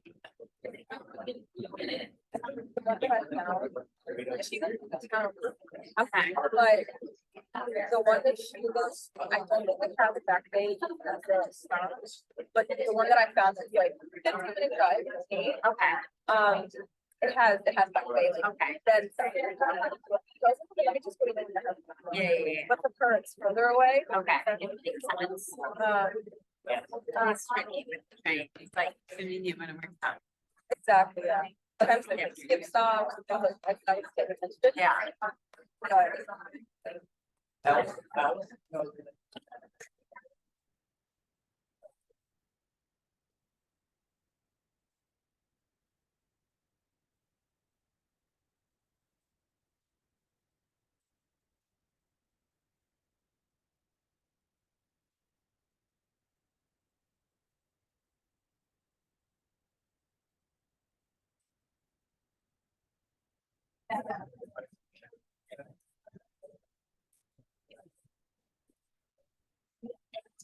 Oh, no, it's okay. It's all gonna turn out great. Yeah, the final Q&A is just gonna be. Okay. Totally cool.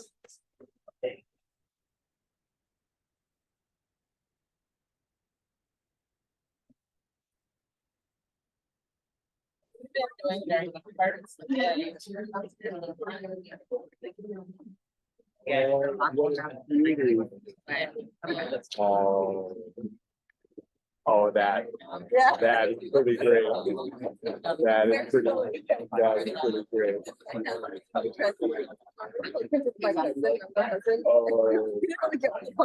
Oh, I would say that seems like, yeah, it is fun. It really is.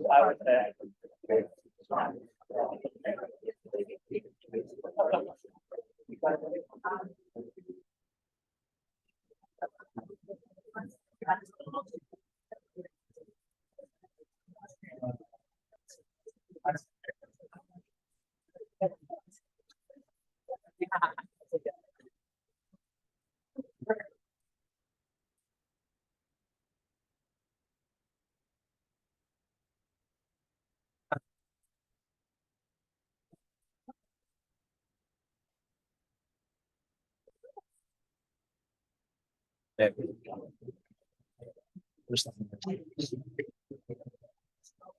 chilling like all day today so far.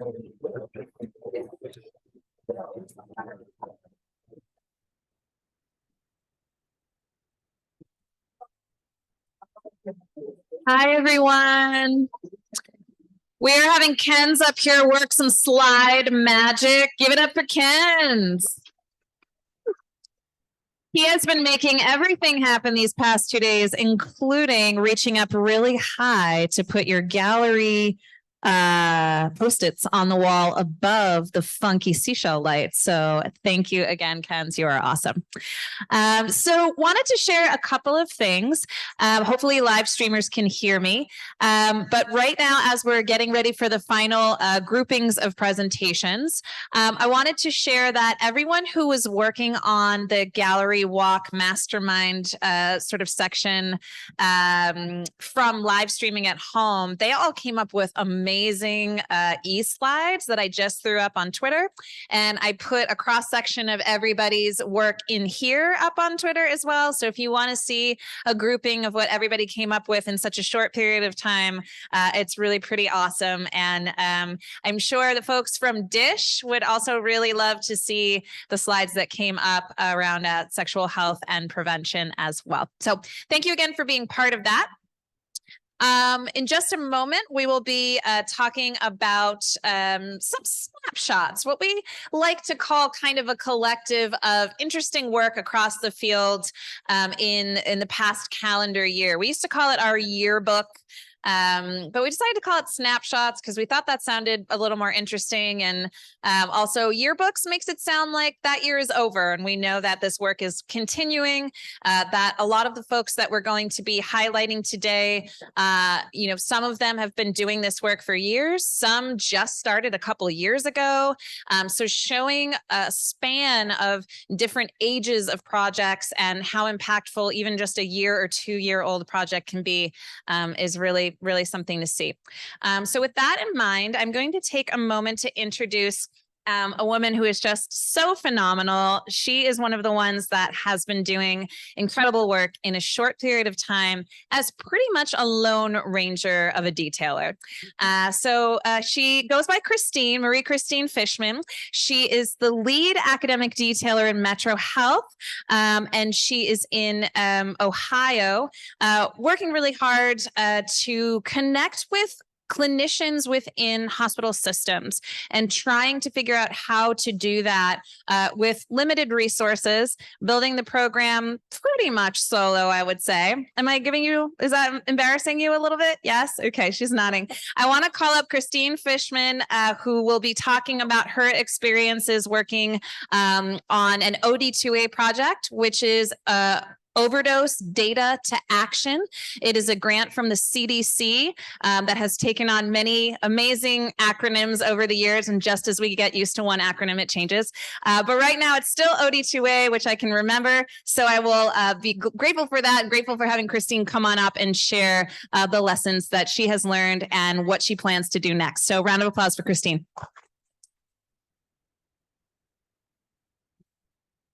Not working. Okay.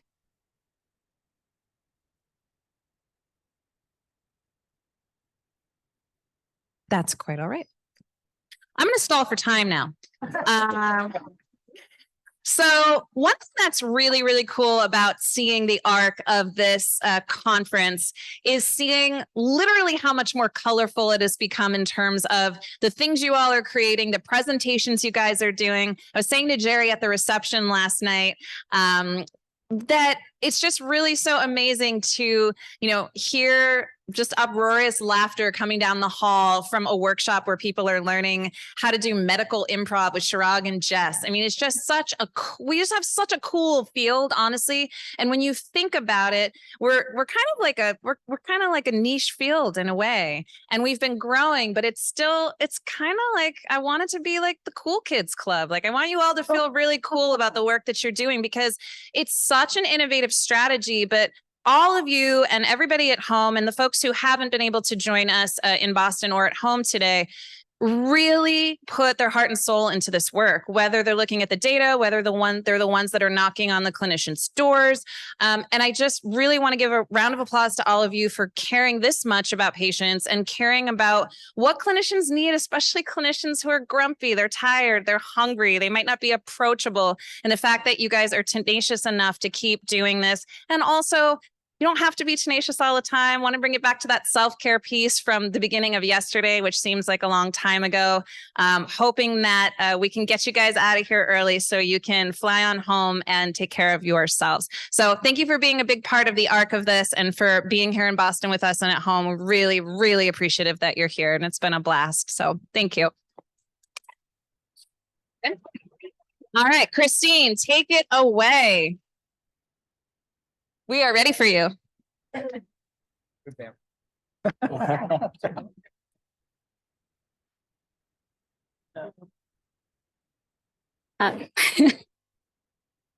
Use this.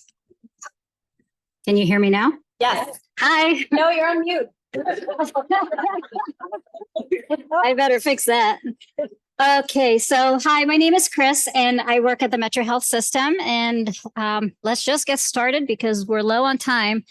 This is Ashley. She's my right-hand man, and I'm going to tell you right now, I cannot do this work without Ashley by my side. You'll learn about her in just a minute, but I love her to pieces.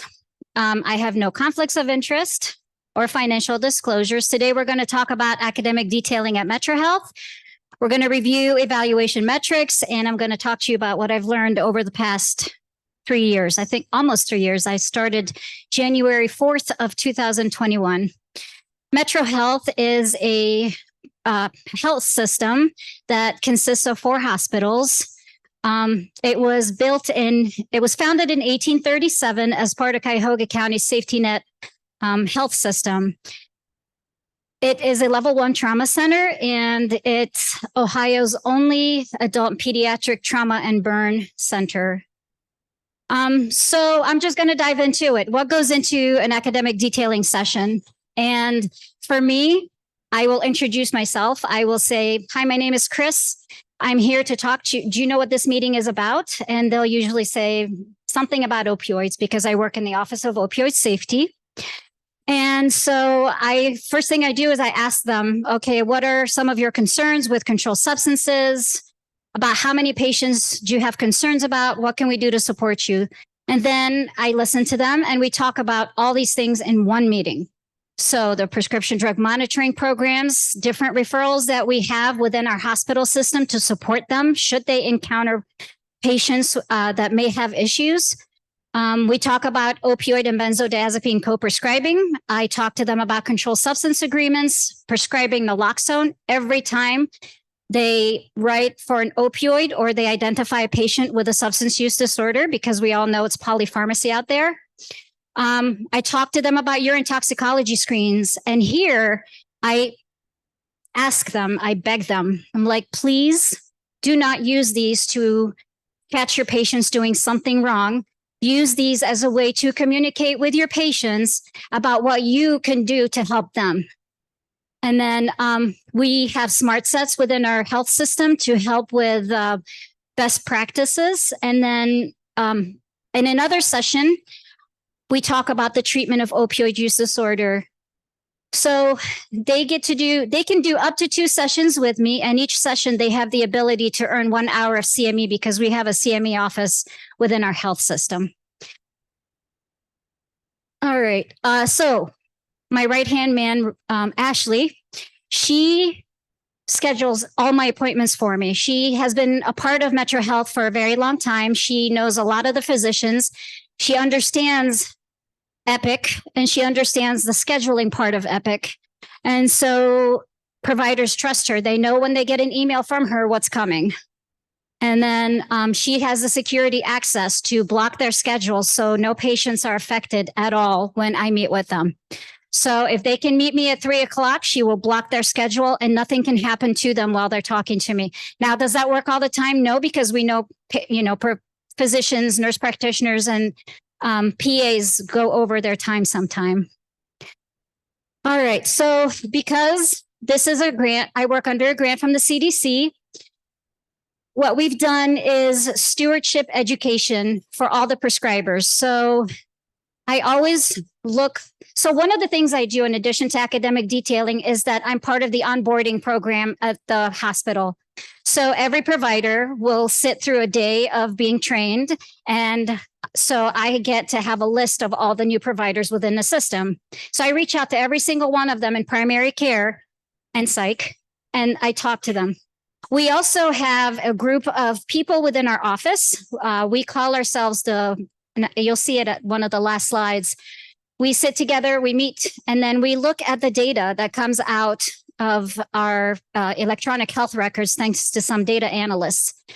And we're able to identify the top 15 providers that prescribe controlled substances at the highest level, and then the top 15 primary care providers. So we identify those, and I have met with every single one of those providers. And actually, we did it as a team. So it was me, a utilization review nurse, and a data analyst. And basically, all we did was, here's the information. Here's how you prescribe. Here is how often you check the PDMP. And if there's anything we can do to help you, we're here to support you.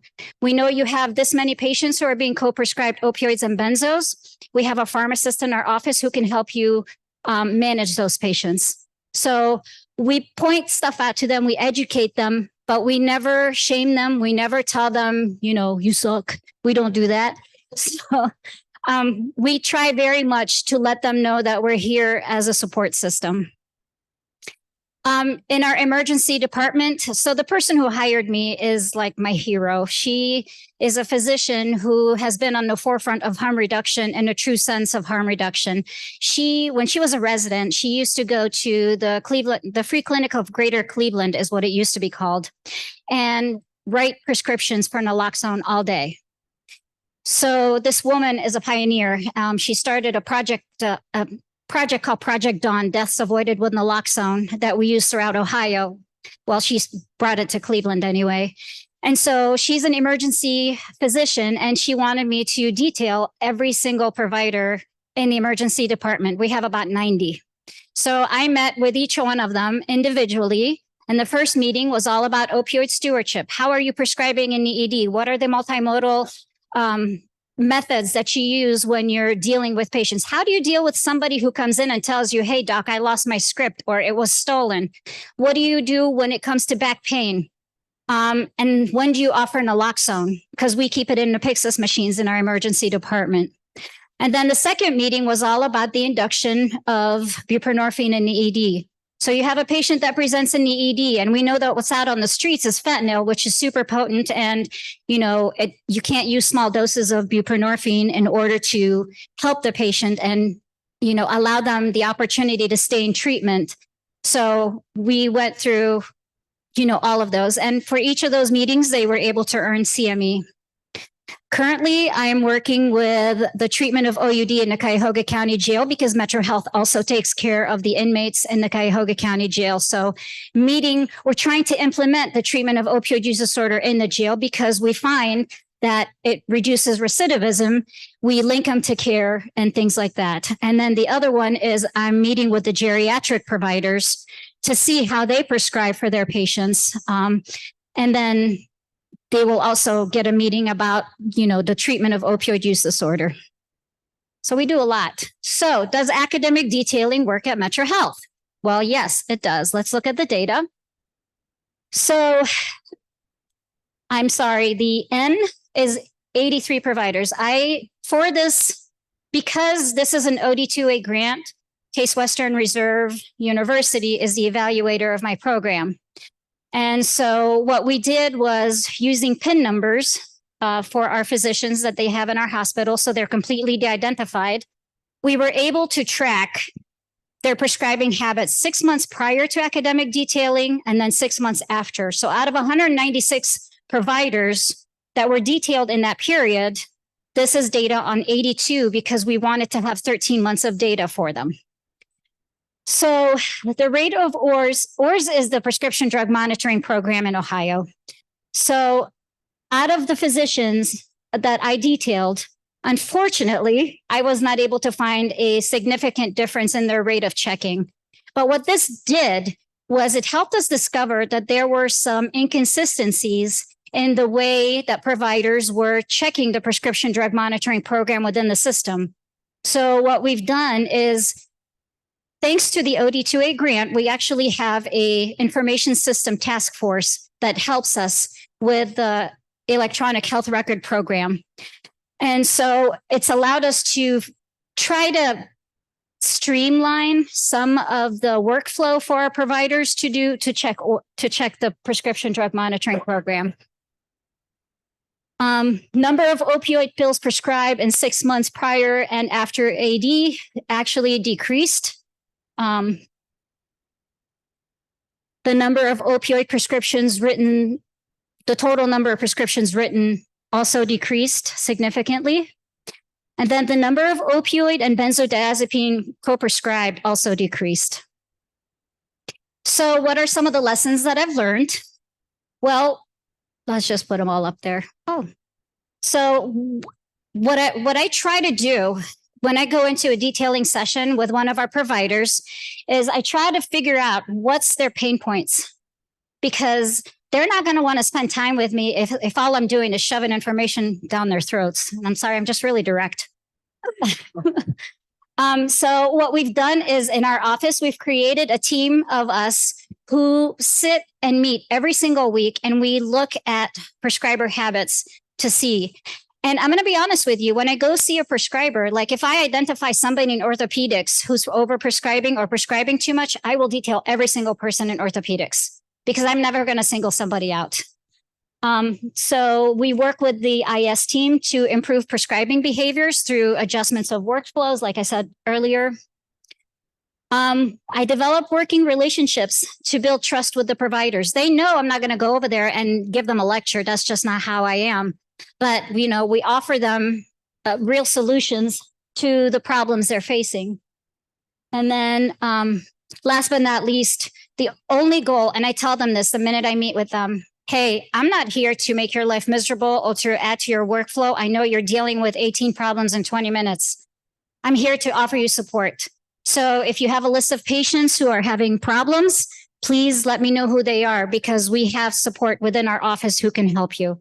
This CON 390 is a referral to a pain pharmacy specialist. And what she does is she will meet with the patient and talk to the patient, do a chart review, and then get back to the physician with recommendations. And that has been found to be very helpful to our patients. All of our legacy patients, inherited patients, patients on opioid benzo co-prescribing, they get to have that as our providers get to have that solution as an option. All right, so what's next? So the OD2A grant, thankfully, was renewed for another 5 years. And for the next year, this is what I'll be working on, promoting medication access and training expansion. The MATE 2023, which just went into effect, removing the X waiver.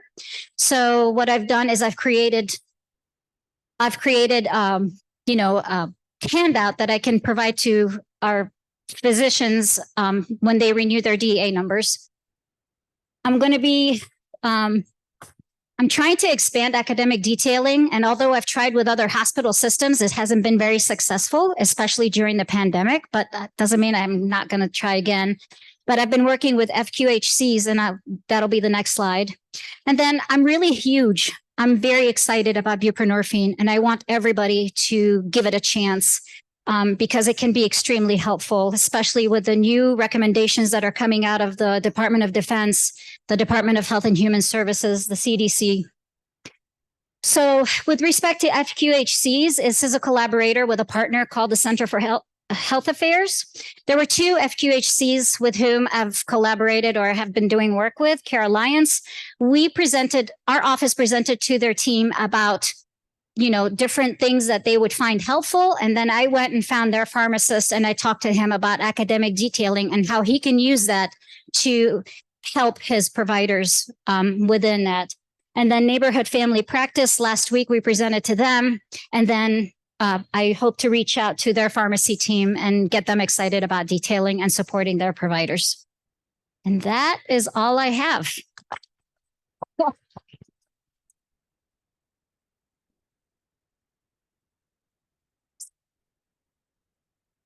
All right. Thank you for rolling with that, Christine, for a great presentation. We have time for a few questions from either the in-person or live stream audience. All right. Questions for Christine? Straight back. I had a hard time reading couple of the slides of your outcomes. Would it be okay to go back to one of those slides? Sure. Just a moment. And it's my eyes, not That the one? other slides. No, there were some graphs, I think. Just wanted to get another look at them. Yeah, one of those there. I just couldn't see the numbers. Yeah, this one there, the rate of ORS check by opioids. So is this a percentage decline, or I just can't read it? Well, yes, but it was not statistically significant. Will you use the mic? Oh, yeah, yes, it is. Sorry, there was a decline, but it was not statistically significant. So there's no difference. Oh, I see. Yeah. And the next one was the Okay, so the mean number of the mean number of opioid pills prescribed 6 months prior to AD was 733. And then it went down to 500. Is that 88? Yes, 580. 6 months after detailing. Oh, great. But I have to be honest with you, this makes me nervous because it's great that we're reducing opioid prescribing, but I don't know if you guys know this. We're in a sleuth of trouble when it comes to overdose. So yeah, I'm excited about this, but I'm also terrified that our patients are dying because we're not doing this the right way. So this is where my question was leading, because in the VA, after we had some sort of massive declines, 50% declines across a lot of different control substances, then we saw this spike in suicide, mental health problems, overdose. So I didn't know if you were able to see that or not. It's a delicate conversation, and probably there was a bit of a pendulum effect. We had probably overreacted to the opioid epidemic, and there were a lot of providers that just, arbitrarily cut people off, and then that resulted in some difficult situations. Were you able to see that happen, or is it's maybe too early? the data on that is not out yet. However, I will tell you that we did do a series of mandatory town halls.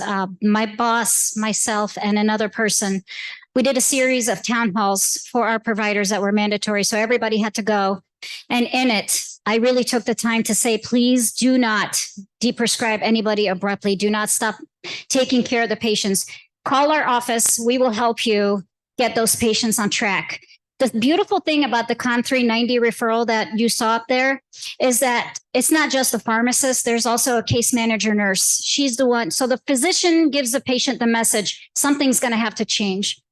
Missy calls them and says, you have an appointment with a pharmacist because Dr. blah, blah, blah wants to change this. And then they hear it a third time from our pharmacist. Hey, we need to do something here. What works best for you? We really try hard to engage the patient when it comes to deprescribing.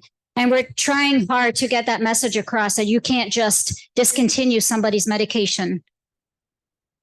Is everybody on board? Not necessarily, but this is something that we talk about every week when we have our weekly meetings because it scares us so much.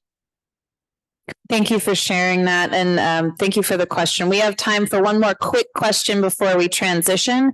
And as we're getting the mic over to you, just wanted to let you know, Christine, you have fans online on the live stream, and someone is saying, I want her to mentor me. Oh my God. Hi, Christine. Just a quick question. So has there ever been any conversations? I know this is really a difficult conversation around SOS or safe opioid supply for patients. Does that come up at all? Is that really difficult to have those conversations? And for those that aren't familiar, just safe opioid supply just kind of bounces off the other question just around when we're decreasing the pills, patients may lean towards illicit drug use, might be laced with fentanyl. So we're providing them a safe supply of opioids we know that aren't tainted with other kind of chemicals or products. So safe supply, no. but I have no problem talking to providers. So our office, we have several initiatives, and one of them is a syringe exchange program out of our hospital. So don't tell anybody. The hospital pays for the syringes, and then we use grants to pay for everything else. So we do syringe exchange, HIV, HCV, rapid antigen testing. We do linkages to care, dispense naloxone. So the answer to your question is, I tell everybody who works at Metro Health, if you identify patients, and we also have a Suboxone clinic. And it's a walk-in clinic. It's open 2 days a week, and patients can just walk in and get treated for opioid use disorder. So those are 2 harm reduction methods that we have. And every single provider that I detail about buprenorphine gets that spiel, and they understand that if they don't want to take care of the patient, all they have to do is refer them to we call it the motivation and engagement clinic. Or they can refer the patient to our syringe exchange program. We call it the Project Dawn Expanded Mobile Unit. It's out across the street from our main hospital, 5 days a week from 10 a.m. to 2 or 3 p.m., depending on the weather. So I don't have any qualms. I tell them, if you need naloxone, come find me. I will be happy to get it for you. If you're far away, I will bring it to you. We have a naloxone vending machine too. So anybody can walk into the lobby of our emergency department, use a code, and pull out some naloxone. So, I mean, we have a lot of phenomenal initiatives that support the conversations that I have with our providers. So what I'm trying to say is, if you're going to do academic detailing, you got to have something. And I'm so grateful and lucky because there's a system that backs up the work I do. By having a syringe exchange program, by having a Suboxone clinic, by having, naloxone. We dispense naloxone like it's water in our health system. So being able to have and Amanda and Missy, who take care of our patients, having that allows you tremendous credibility. But you have to go in there and listen to what the doctors need, or the providers, need in order to be able to do their job and do it, in a way that benefits everybody. Okay, thank you for your time.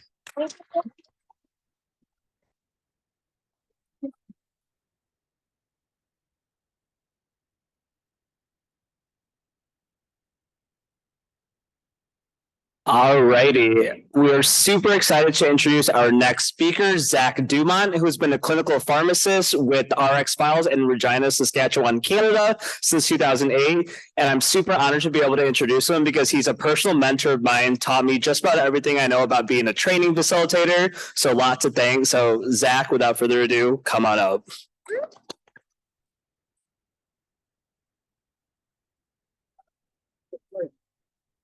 Okay, wow. Thanks, Michelle, and thanks, NaRCAD. And thanks, NaRCAD community and online and RX Files. Thanks, Kelsey. Awesome. Okay. All right, let's go through some of the RX Files updates here, which was my original title, very boring. The team at the NaRCAD office, so good, inspired me to up my game a little bit on the title. Now, the RX Files is our name. It's not a joke, but it's a bit of a double-edged sword. Always has been a double-edged sword. When you talk about branding, like we were yesterday, and how a brand makes you feel, I think back home, the RX Files makes people feel good. But on the road, it begs a few questions, and it certainly begs some jokes that you've heard over and over again. And one of the jokes is just about it being very close to the TV show, right? And what's the connection there? And so I don't mind it. It's certainly I approach it with gratitude, but I don't necessarily propagate it. Until today, I embraced the Hollywood connection. And I'm going to use that to talk about some of our original run series, some sequels and spinoffs that we got going on. Okay. It's not advancing on the screen just yet, is it? A little slow. It's a little slow. I'm from Canada, eh? Okay. All right. There we go. Thank you. All right. Back in Canada, we often give land acknowledgements. When I'm on the road presenting, I like to look up on nativeland.ca just to see what Territory I'm speaking on. It was interesting to find, although Boston is very rich with history, and Kelsey and I did the Freedom Trail the other day, and we saw the Paul Revere history, and it's fantastic. It's really interesting. But there was, of course, a history before that too. So just taking a moment to acknowledge the folks that were here long, long ago. I'm in Saskatchewan again, so I actually practice in Treaty 4 territory, which is also the homeland of the Métis.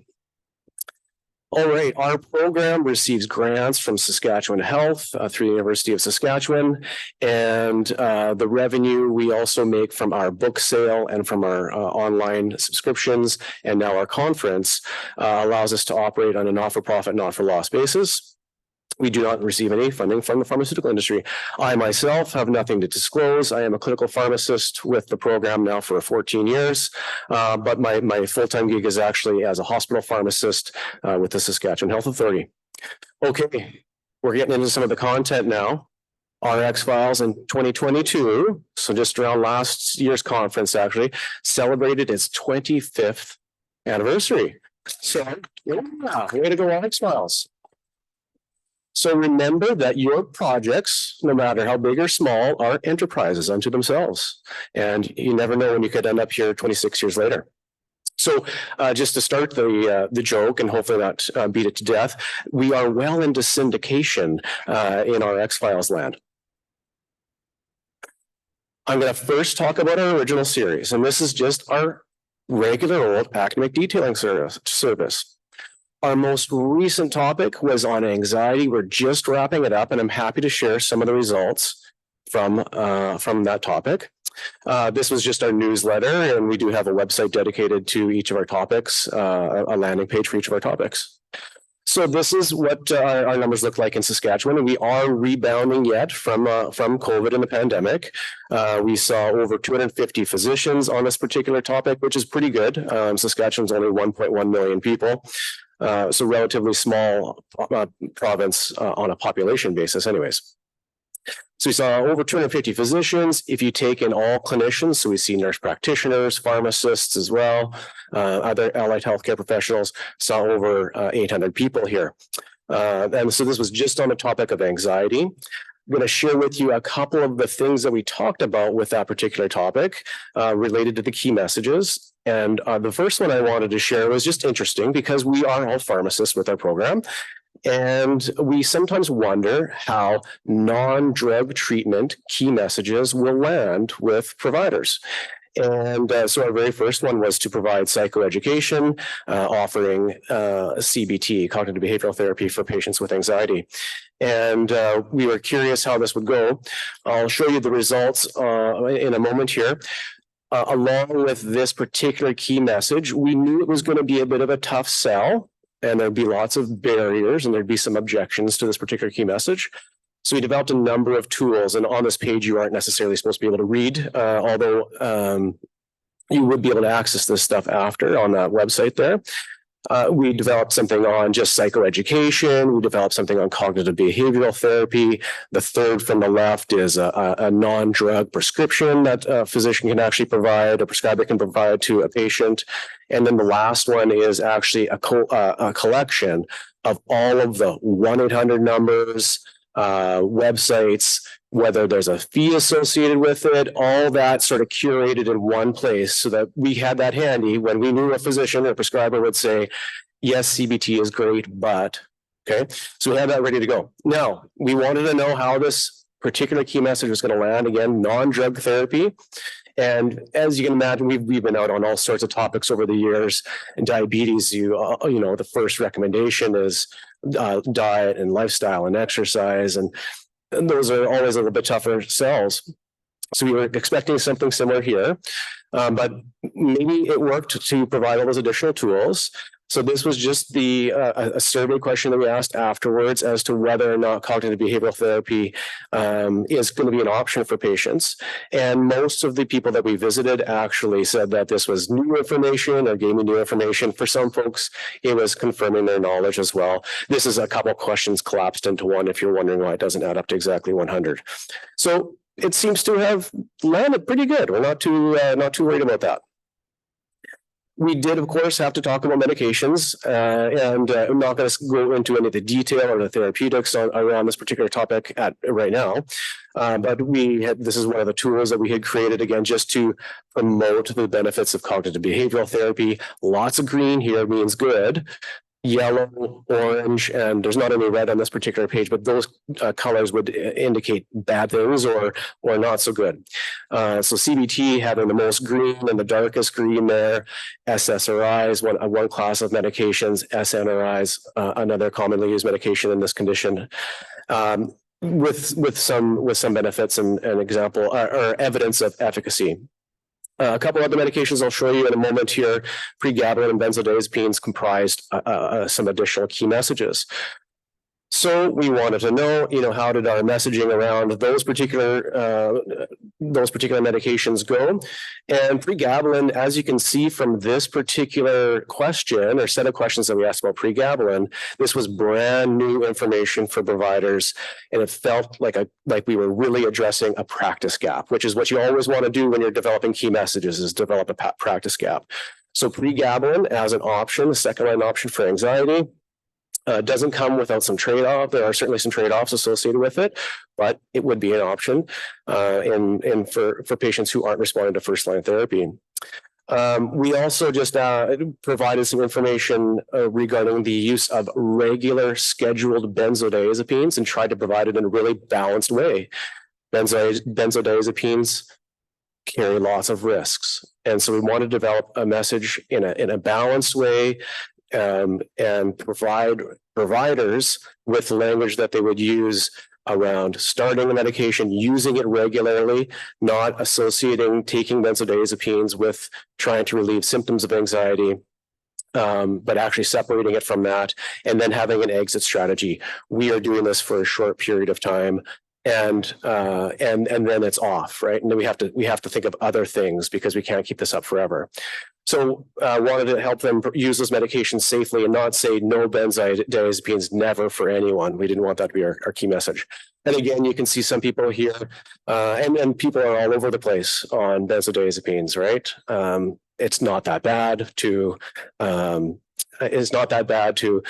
would never prescribe those again. So we felt like we were providing some new information for folks here. We also, this came up yesterday a little bit, not for anxiety in particular, but we also had to address this. As of October 2018, cannabis has been legalized in Canada. Recreational cannabis has been legalized in Canada. And when you look at the condition of anxiety, especially amongst young folks near that red star there, those are the age groups. So 15 to 19, 20 to 24, and even 25 to 44, relatively high use of cannabis specifically for when people are taking it for medical reasons, specifically for anxiety. It's one of the most commonly recognized claims or declarations as to why you're using cannabis. And so we had to address this. We had, thankfully, in 2019, we'd actually done a cannabis specific topic. And I had an opportunity to present at NaRCAD2020 or 2019, just before the pandemic, with the results of that. So I think that's probably still up on the conference website if you wanted to see what some of the results were from that particular talk. Okay. This was a patient-oriented booklet that we've developed. We've been doing this more and more to help providers have difficult conversations. So this was the one about anxiety. And so again, it's all written in patient-friendly language. I just wanted to acknowledge, and this is where I'm going to get into a little bit more of the Hollywood stuff, that anxiety was actually a sequel. And we had just before anxiety, we had tackled, let's see if it's going to come up here. There we go. We had tackled depression, and before that, we had tackled migraine. So there was sort of this mental health plot line that had developed out of those topics, and we are continuing it in another way, which I'll show you in a moment here, carrying on that plot line. Just quickly, migraine. This is again, still during COVID, not quite as good of numbers, but we saw almost 800 people just about the migraine topic. The reason I'm sharing this is just we weren't sure if it'd be a popular topic or not, but turns out that it was not too bad. Okay. And we're not done yet. The academic detailing OG series is going to leave the mental health plot line, and it's gonna be moving ahead. We are going to be tackling menopause next, and then in the spring we're going to be tackling antibiotics and for a couple of common community-acquired infections. So that series is going to keep moving on. But there are some spin-offs related to the mental health plot line that emerged there. So RX Files, one thing to know is that this is not a linear series, okay? It's actually more like a multiverse. And that mental health plot line, you'll see Julia, who was here earlier, and she's, I think, maybe watching online. I was going to watch a recording where she catches a flight here. She's going to carry on. She's doing lots of work on substance use disorder right at present. So that's going to carry on the mental health plot line. I should mention that we've covered pain and opioids a couple of times in the past as well. But we have that series. We've also expanded into geriatrics, and that was one of Julia's very first gigs with the RX Files, was to develop the Geri RX Files. And so there's a whole branch of the organization that's focused on that. Alex Crawley, our director, actually did a COVID topic recently. But you might also know us as from our book. And this is another part of the multiverse. And really happy to announce that the 14th edition of our book was just printed. And I don't even have any copies right now. So couldn't even bring any down. But the book is now printed. It's now available online. And we're starting to hand it out to our providers across Saskatchewan. So this is a combined version, a compiled version of all of our newsletters over the years, updated over and over and over again. And we're now on to our 14th edition. The other part of our multiverse is our conference. And this isn't an academic detailing conference. This is actually a therapeutics conference, but is done in the style of RX Files. And we just held our third conference in February of this year. We had over 1,000 folks registered, international audience as well. So thanks if you've been participating and helping make that happen. That's really exciting for us. Thank you. Okay. Can't do any of this without the cast and crew, and you might recognize some of the folks here. A couple of them are online watching. Just a big shout out to the cast, of course, Alex in the front there, and Lauren. You'll probably recognize who started the RX Files 26 years ago, has been a longstanding partner in the NaRCAD community and training facilitator and presenter today. Okay, a couple other quick things after the credits or behind the scenes, however you want to think about this Hollywood story. We are, thanks to Marlis and one of our leaders at our team, in our team, now started a wellness, detailing wellness book club. And we've been talking about resilience and burnout and how do we maintain our resilience despite burnout.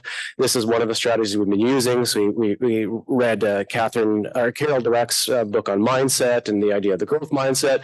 In January, we're going to tackle Atomic Habits by James Clear, which is maybe a little less about wellness, more about productivity, but still good life lessons in that book if you've had a chance to read it. Okay, denouement, as I got my 1 minute warning. Had to throw in a little French for you. Just as in summary, we saw 877 providers for our fall depression topic, which was actually a record. So that was fantastic. We just published a diabetes micro or mini book, and the third edition of that came out. We are always developing new charts and Q&As and study overviews, trial summaries, we call them, that are helpful for journal clubs if you're ever interested. And we did that third conference, over 1,000 registrants. That was our highlights from this last year since the last NaRCAD conference. What we're going to be focusing on for 2023, 2024 is our menopause topic just coming out, just developing, still working on refining a few of the tools for our key messages. we have the 4th edition of the Jerry RX files coming out. We have another chronic pain book coming out. We are going to try and get to over 300 physicians, which would be a new record. And that would, I think, bring us past sort of a 50% threshold, a penetration threshold.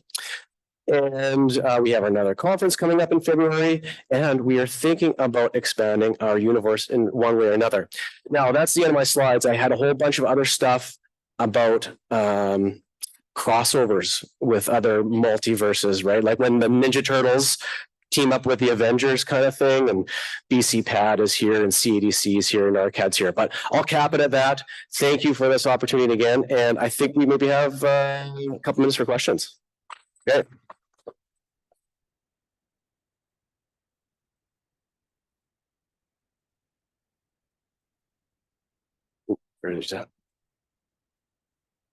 I just want to thank you and all of RX Files. I used your study guides during pharmacy school to study for my exams. I am eternally grateful to RX Files. You guys are, in my opinion, the best academic detailing outfit in the universe. Well, Oh, thank you. It's certainly a privilege to work for that team, and I will pass along your feedback. So thank you for sharing that. all right. Let's get the camera over here on Zach. And any questions for Zach about anything related to his presentation, his dad jokes, and the multiverse? How do I get an invite to that book club? Oh, I've been asking for over a year. Okay. And your wife wants to know too. I think Jen and Kelsey are going to start their own book club. For those of you who are missing this at home and didn't hear it, there's fighting over getting into a book club. So I think we'll hash out those plans in the lounge in a few minutes here. Yeah. Okay. other questions? Just really quickly, I'm going to throw you one while folks are thinking. How have you found the book club to contribute to wellness versus, like we were talking about yesterday, being that sort of one more thing to do? Yeah. Okay. Well, I think it's something to do that just brings people together, and the idea that it's a bit of an investment, right? So if you can make a small investment now, it eventually will pay off in dividends. That's the thought behind it. So we don't want to necessarily do a book club. Not that it would be bad, but reading some random fiction book, that's not the intent. The intent is to actually find something that's useful, practical. And the same way we try and get our providers to believe that asking more screening questions is ultimately an investment that you make that pays off. We're thinking that this is an investment that's going to pay off for our team members too. Thanks, Zach. And then Mike, do you have a question that you wanted to add? Thank you. Oh, I missed the one that was right in front of me. You know, the RX Files is like the books are a tremendous resource. You heard everybody, complimenting how amazing it is. We talked a little bit yesterday about, the challenges of everybody creating things in their own silo. And I know you've done a lot to push it out. And I just think about, for a lot of the programs with, with smaller groups of personnel, smaller budgets, who can't create something like that. How do you think about scaling it and making it so that the work that you've done, some of it may be context specific, but a lot of it is really about, questions about pharmacotherapy overall, making it scalable so that, that the work you've done can benefit lots and lots of other programs, because that's, it's amazing, but wow, there are not a lot of organizations that can do that. Yeah, well, it's a great question. And I think, I don't know if it's a dialectic, but there's challenges with creating something. You actually end up losing or compromising on some of the details of your particular product if you try and make something that's universal. So we've always been trying to strike that balance and at least share, share, share. And the reason, I shouldn't say the only reason that we feel good about sharing is that the rest of the community has shared back with us. And we certainly are going to end up tackling similar topics that other Canadian programs have tackled, that other programs we've met through NaRCAD, the Vermont program. We've done similar topics over the years. I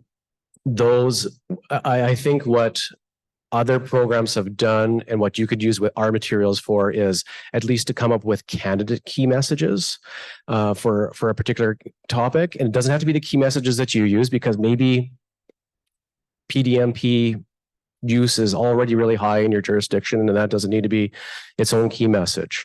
But anyways, I would encourage just sharing, and we have some of our materials up on the NaRCAD website.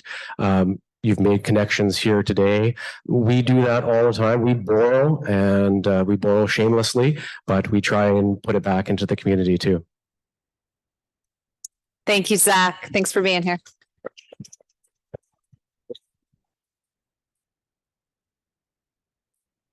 All right, so if there's anyone that I think could handle the last presentation of the day and bring the energy up, it is our next speaker. I am delighted to introduce someone who I met 4 years ago, who was at one of our very last in-person trainings before COVID. And as soon as I met her, I thought, when are you going to get out there and become a detailer? Because I need you to detail for 2 years so we can make you a trainer, because damn, you're good. That is what I thought. And now she is on our team. And now she is speaking about a topic we get asked about constantly. Is it okay for me to be a detailer if I don't have a clinical background? Jess is here to show us all that it's not only okay, that she is badass at it. So give it up for Jess Howard from New Hampshire.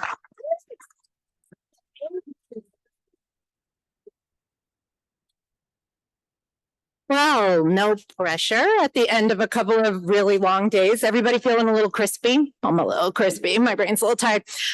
And tech is sometimes not my friend. So hold on one sec. We'll see if I can make this all work here. There we go. That's me, right? Okay. So I'm Jess Allward. As you just heard, I'm from New Hampshire. And other than being a part-time training facilitator for NaRCAD, I have no disclosures for today. I'm here to talk to you about something that's really not filled with data, and I can't provide you a ton of evidence, but I want to share how coming into being an academic detailer with no clinical background at all has worked for me, and how the state of New Hampshire Division of Public Health Services, where I work, has really been able to support that and help our program grow. So let's dig into this a little bit. New Hampshire, there it is. Bevan told you yesterday that we are the live free or die state. They really mean that up there. Old school New England, set in their ways, don't want anybody to tell them what to do ever about anything. We're super small. We're about 9,000 square miles. We're about 50-50 rural and small urban in environments. There's absolutely no public transportation in my state. So if you come up, plan to rent a car, because you're not going by bus or subway or anything like that. Our population's about 1.5 million folks, and you can see here how we break out demographically. We're pretty white. Yep, New England, we're pretty white. But we are lucky in that our average median household income is pretty well above the national average at around $83,000. My team looks like this. There's 2 detailers on it, along with a program manager who kind of focuses everything we're trying to do. We're connected to the infectious disease prevention program for the state. The program had been established in 2014, I want to say, kind of fell apart and got reinvigorated around 2018. And then there was the pandemic pause that you're all super familiar with at this point in time. And how we do our work is mostly through in-person drop-in visits to primary care docs, internal med, family practices, EDs, urgent cares, all of those kind of places. So we go everywhere. We did do a few virtual visits, but New Hampshire was super slow to embrace that kind of technology. Like I said, old-fashioned New England, they don't like new things. So me, how on earth did I get to be a detailer? Yep, that's me. That's a picture of crazy me. I grew up in New Hampshire. I have no clinical history at all. I mean, no parents, no siblings, nothing. Knew nothing really about healthcare. Went to school and got my undergrad in special education with a focus on training gifted adolescent and young adults. During the pandemic, went back to school and got my master's in emergency management with a focus on public health. But through all of that, I have always been involved in community theater. It's like what I do for fun. I've been doing it since I was 10. I met my husband on stage. My kids grew up in the theater. And this has been a really key part of what I do and what I pull on to be a good detailer. It helps me learn new material. It helps me focus in on that new detailing script that we all have to learn over and over again. I use storytelling. I think on my feet. In theater, we say acting is reacting, and that's really what we detailers do every day, right? We react to things that providers say to us or tell us or share with us. I've learned through a lot of practice to keep my facial expressions in a way that are non-judgmental and convey understanding. And I'm comfortable speaking in public most of the time. So theater kind of all came into play with that. I joined public health as a training coordinator back in 2018. Went to apply for a new job, got it, went to the NaRCAD training. I couldn't do what I do without all of their great background and training tips. And we started to rebuild the program that had gone dormant. And for the first year or so, it was just me. I was the only detailer in the state of New Hampshire. They hired me before they hired a new program manager. So I did a lot of the groundwork around procedure and policy and all of that kind of stuff. And just as we were starting to really get going, the pandemic hit, right? And everything got slowed down for sure. So I fell in love with detailing once I was finally able to get out there and really do it. This is a huge passion for me. But the new stuff is scary, right? Every time you get a new topic, you're like, oh my gosh, what now? How am I going to do this? So I go into every detail with an open mind, looking to learn something new, right? And that's not hard because I'm not clinical. There's a lot of things I don't know about in medicine. And I believe that to be a good detailer, you have to do this. You have to want to know more. You have to be curious and inquisitive. So that helps us invest in whatever the subject matter might be, right? How many of us knew a lot about COVID in 2019? Nobody, right? Nobody knew anything about COVID. It was a novel virus. To be honest, I didn't really even know what novel meant in terms of a virus when it came out. I'm like, what? Novel? Okay. But we all learned, right? That's the point. We all learned together. And after a few years in COVID world, I feel pretty comfortable talking about COVID. We can talk about testing and isolation all day if you want to. But what the pandemic didn't give me was a lot of practice around the other topics that I should be detailing on in a normal day, real world practice. So as somebody who doesn't have RN or MD or PharmD or anything else after my name, I had to figure out a way to get in and talk to providers and be welcomed and trusted. The next couple slides are going to show you how we're doing that in New Hampshire. So as a routine, the state of New Hampshire has kind of three main pathways to ensure that detailers, and there are two of us now in New Hampshire. Hi, Amy. To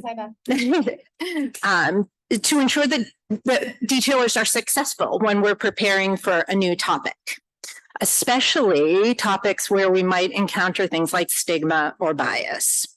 We are really making sure that we're well prepared for whatever concerns might pop up, and it helps us to be effective, trusted partners to providers. In New Hampshire Public Health, we're very, very lucky to sit right in the middle of a group of experts. We have access to a core team of public health nurses, epidemiologists, and a whole bunch of other people who all specialize in something, right? They're COVID specialists or they're TB specialists or HIV or STIs or whatever it is. And they are our go-to resources, our subject matter experts for collecting all of the information that's going to go into whatever our next action kit is. Oftentimes, they're even the ones who come to us with an idea and they say, hey, we found this gap. We see this thing that needs fixing. Can you help us? We've gotten requests on things like everything from reporting issues to how to screen and test for syphilis in an ED setting correctly. As a detailer, I was like, what? Like, I don't know much about syphilis in general, say nothing about how to test for it correctly in an emergency room, right? Syphilis is complicated, as are lots of medical things. So we, as detailers, program developers, sit down with the people who do know all of those things. We meet with our subject matter experts and we ask lots and lots of questions. They help us to not only address all the clinical stuff, but be ready for those questions or comments that maybe don't feel so nice and show some provider bias. They're super patient with us. They really help us to feel confident, knowing what we need to know to provide a successful visit. Part of the problem with doing this way is that oftentimes there's way too much information on whatever concern or topic we might be trying to address, right? So their job as the subject matter experts is to share everything they need to know. And our job as detailers and program developers is to glean all of the really good nuggets of information out of all of that. And then to set it up in such a way that it's a successful detailing visit.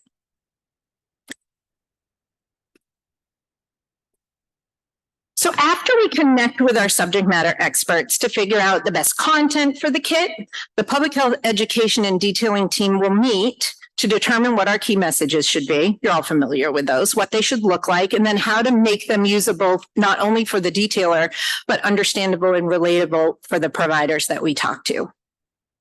We reduce the amount of words into concise statements that we can present in the limited time that we have in a detailing visit, which is hard to do when the epi really wants you to say everything that was ever written around a topic. And then we figure out what our ask should be. Why are we doing this detail? We craft our materials. We do a draft of them. We call them action kits. In New Hampshire, we stole that from New York. Thanks, New York. And then we go back to the subject matter experts again, and we make sure it's accurate. Still, with all of our edits and all of our changes and being condensed, we want to make sure that we're still giving the most accurate and up-to-date information that we can. We want to make sure it makes sense and that it meets everyone's goal for the detail, not just ours, not just the clinicians, that we've all come together to a place of agreement on what we're going to say. We kind of do, oh, I've lost my cursor. Hold on. Nope. There we go. We kind of do something we stole from project management, plan, do, check, act. You might be familiar with that, right? To perfect our key messages and our materials. And sometimes this can take multiple rounds of perfection to get it just right from everybody's point of view. Clinical folks come back with things that we need to change or adjust or edit. And then our language people come back and say, no, this is too technical. It needs to be more plain language. So we go around and around and around. And we find middle ground for clarity and usefulness. And with every detail we come up with, we get a little bit better at it. We're a little quicker. We know what the other folks are looking for. So we're really becoming quite a team and working well together to develop our materials. The next thing is we get to make it pretty, right? We work with everybody to brand it, to make it look professional. We use our Canva. Everybody loves Canva these days, right? So we make it look really pretty. And then we carefully put it all together in a way that we can use it in a detailing visit and make sure that we provide resources at the end of our detailing stuff in a curated list for providers to come back to if we haven't given them all the information that they need in a visit. And then we brand it. We put our logo on it. We put our contact information on it so that they can find us and come back and say, hey, this was great, but I need more information on, or could you connect me with the subject matter expert on this? So the final pathway in our preparation as somebody who comes out of a non-clinical background is probably the most important. It is probably the most important for any detailer, whether they're clinical or not. We practice a lot. We detail each other. We detail the subject matter experts and other coworkers, and the people who help us don't go easy on us. They ask the hard questions. They hold our hands to the fire to make sure we really know what we're talking about and that we can give them the answers, right? I have a tendency to record myself and watch it so I know how I look when I'm talking. Sometimes I practice in the mirror to get those facial expressions because nobody wants to see me stand up here and talk like this, right? So I practice how I'm going to look. I've even detailed my dog because she has no judgment at all. She just is happy I'm talking to her and I get through it yet another time. So coming out of non-clinical, sometimes just the words are hard, right? Saying some of these disease names and test names and stuff, that's not easy. So practicing helps make that portion of this flow much better for me. What's the test for syphilis? The non-treponemal assay something, is that what it's called, right? We did a little kit on syphilis and it took me forever to learn to just say that test name. And I practiced and I practiced and I practiced.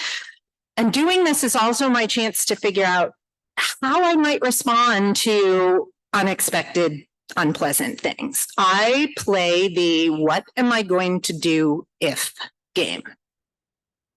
So once I've gone through all that, I go back to the team and we revise anything that feels clunky to me as I'm presenting. We go back and go, this isn't working. I just can't say this way. I can't get it out of my mouth. It doesn't make sense. And we revise it and we do it all again. We may test our new detailing kits on champions. And these folks are providers that we have established relationships with who'll be honest with us and be like, what are you talking about? This doesn't make any sense. This is not helpful. This is too much. They come right back. They give it to us and they help us refine what we're going to do. The point of all this practice, did I do it again? It seems to want to go by itself. Yeah. The point of all this practice is to just get really comfortable with the material that we're presenting, whether it's familiar or whether it's new. And as detailers with or without a clinical background, we will always need to be open to feedback and recognize that there are parts of a detail that we won't be able to speak to. We're not the subject matter experts, but we can provide them with resources that they need and connect them virtually with people who can be their mentors, be their champions, be their heroes. We don't know the answer to every question, even with all of the preparation in the world. And it's okay to say, you know what, I don't know. Let me find that information for you and then go back to our subject matter experts and our champions. NaRCAD likes to say, we don't have to be the library. We are just the librarian. And that's really, really true, right? So we've learned over the last few years that all of this takes a lot of time. And it's important that we give ourselves that plan ahead for a new detail, build in lots of time. It's really key to feeling confident. You don't want to hurry. Give yourself some grace to do what you need to do to feel good about how you're doing it. So, and what if? One of the first details we did in New Hampshire was around HIV when the program got restarted. We're a low incidence state, and that can be really good, right? In a lot of ways, but it also can mean that our providers don't know much about the folks in New Hampshire who are living with HIV, who they are, what life is like for them, what they need in terms of services, healthcare, and other supports. There's a lot of bias around people living with things like HIV, STIs, substance use, mental health concerns in rural communities like New Hampshire. We also see provider bias around low-income folks and those with weight issues. A detailing visit might be the only chance we have to change a provider's perception. What we say or do in that moment really matters. We have an opportunity to change health outcomes with our work, and we need to be ready to address whatever a provider throws at us. In our work around HIV, we found that providing evidence around best practice certainly can help. We offer up local level data, other resources to help them focus on less on their own belief systems and biases and get back to great patient care. Providers, we find, are often unaware of what stigma looks like and how it's damaging to care. They fail to recognize it in themselves, in their staff, and they hold on to those inappropriate beliefs. As detailers in New Hampshire, we focus on acknowledging that everyone, including ourselves, has some level of implicit bias and that it has no place in the healthcare setting. For the HIV detail, we reminded them that people living with HIV encounter healthcare stigma, have a negative self-image. They have higher rates of depression, lower adherence to medication, and reduced access to all types of social services. We provided information about key populations, what kind of appropriate screening, testing, and treatment approaches should be. And all of that's not true just for HIV. It's true for a lot of the work that we do. And we want to make sure that we presented it clearly, concisely, and in a usable way. So while never something you want to do, solid preparation and practice does make detailing easier around stigma and bias. Hindsight, what I wish I had known, or what I know now looking back. So clinicians don't really know about detailing in New Hampshire. Oftentimes, my first visit is their first exposure to detailing. I didn't know much about it when I took the job, and they don't either. This can be good or bad. If I'm the first one to introduce detailing to a practice or a provider, I can make that whatever I want it to be. I have the chance to build a really solid relationship with them. They don't come into our first visit with any kind of like negative thoughts or opinions. If I do my job well, this can be the beginning of a really beautiful partnership. But if not, I could lose them forever. So that means that I might spend my first visit just explaining what I do, why it works, and how they can find out more about the concept. I send them to NaRCAD. I just send them over to you. And it would have helped me to, during my first few attempts at detailing, to have a plan for the fact that providers didn't know what I was doing or why I was doing it or who I was, and was I crazy? So we figured out that including some of this information in our introduction really helps make it much easier for us to get through the gatekeeper and into the door and meet with whoever it is we're talking to. I also learned that less is more. Providers are super busy. I've had many docs, PAs, NPs, they all tell me they have an email folder labeled TLDR. You're all familiar with that one, right? Too long, didn't read. And they say that stuff goes right in there. If it's too heavy a lift to do the reading, our materials printed as well can be the same way. Too much is overwhelming, right? So we have to be very, very careful and curate what we leave for them, electronically, printed, whatever. Extraneous items get thrown away. Providers may not want to see you again if you do too much. So make sure that your materials are great and leave a good first impression.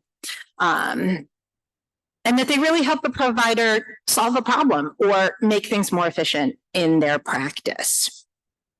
We offer great champions who will actually be available to providers, which helps a lot.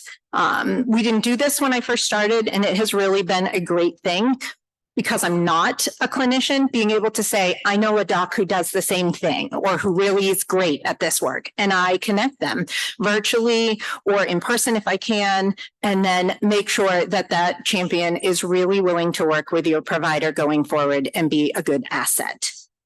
And the last thing that we've really started doing recently is we've been able to get some cute little swag bags that we give, and we bring them to providers.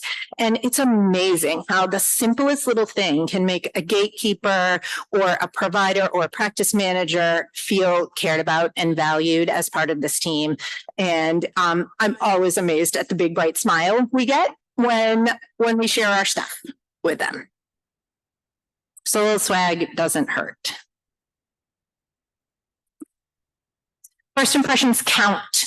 I wish I'd known that. I wish somebody told me that before I ever did my first visit, right? How you look to the very first person you meet in an office matters a great deal. I don't care who that is. If it's the janitor, it still matters because they're going to talk about you when you leave, right? So you want to have the right clothes on. You want to have a good smile. You want to make that really great first impression.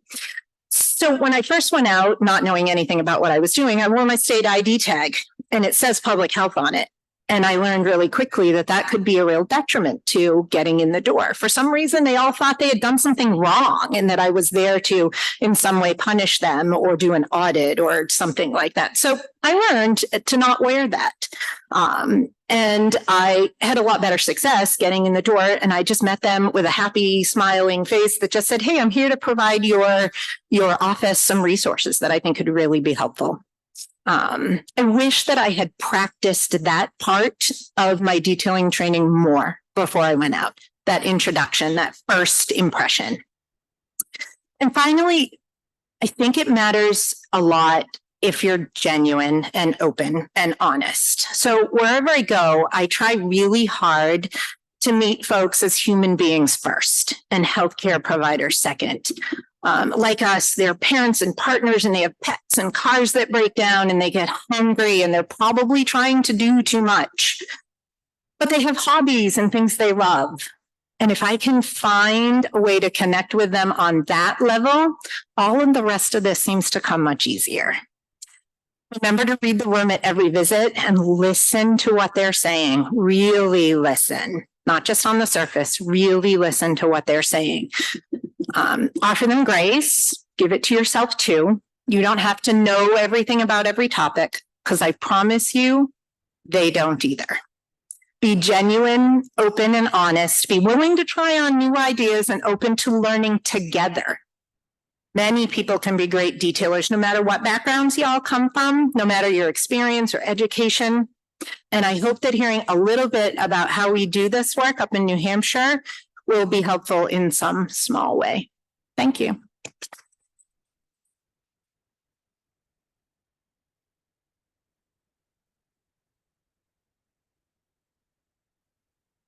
All right, questions for Jess. Jess, thank you so much for sharing all of that. Yes.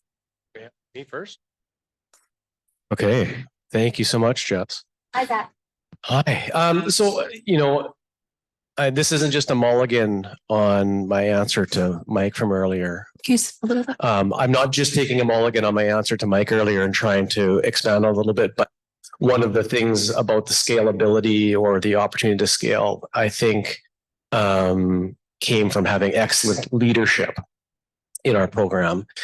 And if I had to guess, and this isn't an evidence-based opinion, one of the reasons why you've managed to be successful, despite, like you said, lack of MD, lack of PharmD, other credentials, is you have either excellent leadership instincts. I'm also just curious, do you have any dedicated leadership training?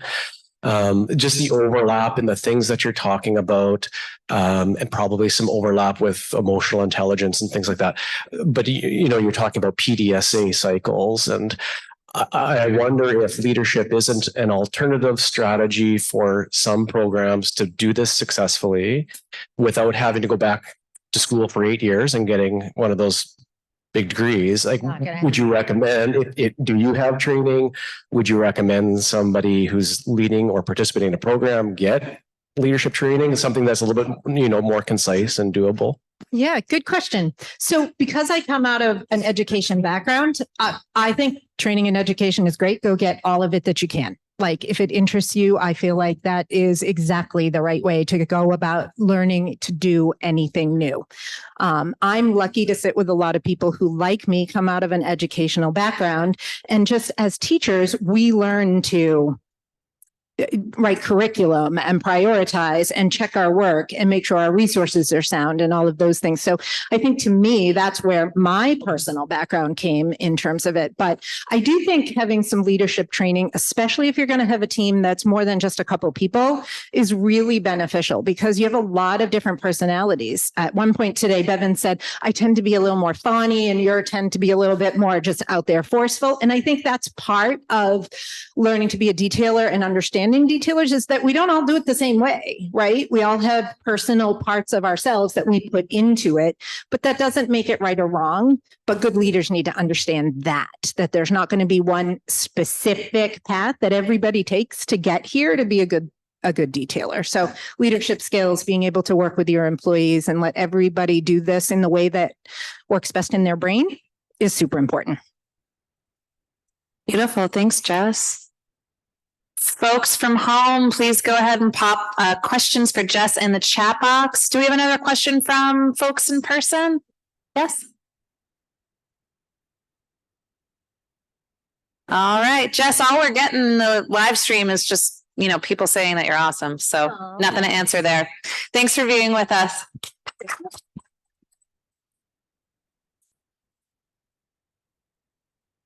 All right.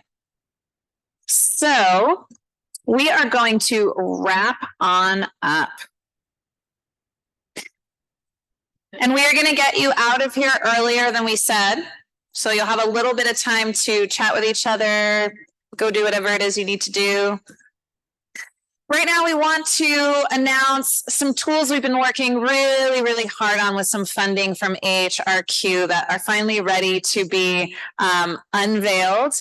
They might not be as exciting as M&Ms that say NaRCAD2023 on them, which I realized we shouldn't have gotten because now we can't use them next year. So if you want to take some home to your family and friends, please take as many as you want. And if there's extra swag and you already got a couple swag things and you want some more swag, just take the swag. We want to talk about future directions here. But first, we want to pose a question to you all, whether you're here or whether at home. And the question is, how do we know that we are impactful? In life, in general, but particularly in detailing. There have been so many presentations these past few days and over the years at our NaRCAD conferences trying to show impact, right? So we had Chris talking today, okay, so here are the prescription rates 6 months before the detailing and 6 months after. And this is what we're sensing we're having an impact on. But at the end of the day, the one sticky thing about detailing is we can't always tell exactly what makes a clinician do something sometimes and exactly what impact that had on a patient. Sometimes there's more of a sense of correlation. Sometimes there's more concrete data. Sometimes there's qualitative data. And it's a lot for all of us to feel like we're having this impact, especially if for all of you who go out and you meet with these clinicians, you don't get to see the conversations the clinicians have next, right? It's like being a teacher and you're teaching a 15-year-old. You don't get to see what they do when they're 16, 17, 18, 19, unless they come back and visit. And not everybody does that. So how do we know if we're making an impact? I want to take a step back and have Vishal and I lead you into thinking a little bit about that more broadly. And then we're going to start talking about how we can help you measure that impact. So for those of you here, please take 3 minutes and just jot down as many ways that you know with each other that you're making a positive impact on the world. What's your proof? So either chat about it if you want to be solo and just start like kind of journaling a little, whatever it is, but just try to come up with 6 ways you feel like you're having a positive impact on pretty much anybody, whether it's in a social situation, whether it's work, whatever the case may be. And folks at home, type ideas into the chat box. All right, take 3 minutes.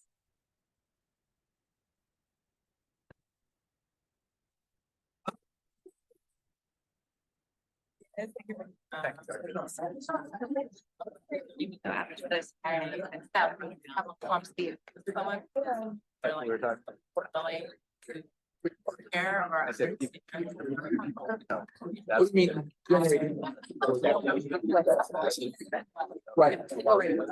Yeah, listening to Scoop.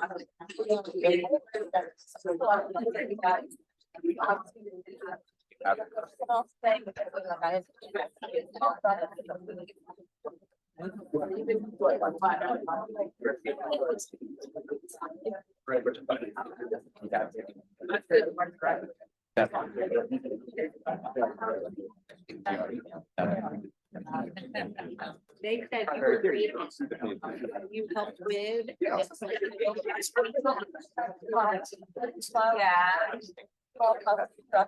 Right.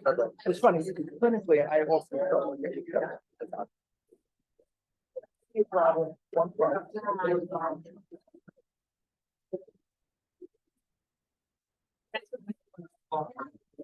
I got it. Yeah.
All right, 10 seconds.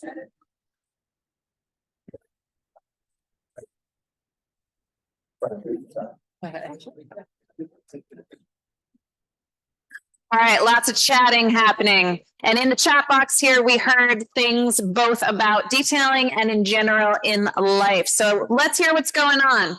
Vishal, what do you got? All right. I'm going to go ahead and hand it over to this wonderful group right here who are having some great discussions.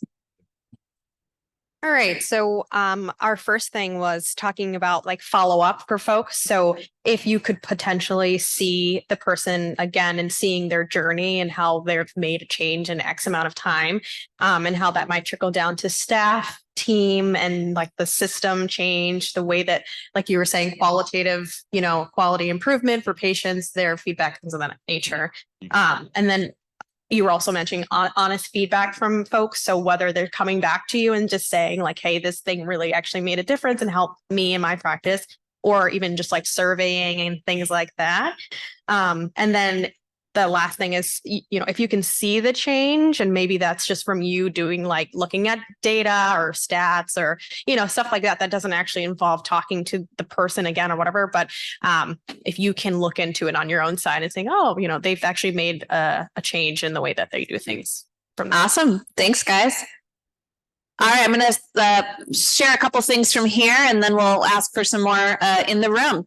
So I'm hearing everything from people nodding, smiling, and thanking you, to people seeking you out for advice, for your opinion, for your expertise, people continuing to come to you with questions, people showing you that they trust you, and also things related to actually asking. How do you know if you're having an impact? Why don't you ask, right?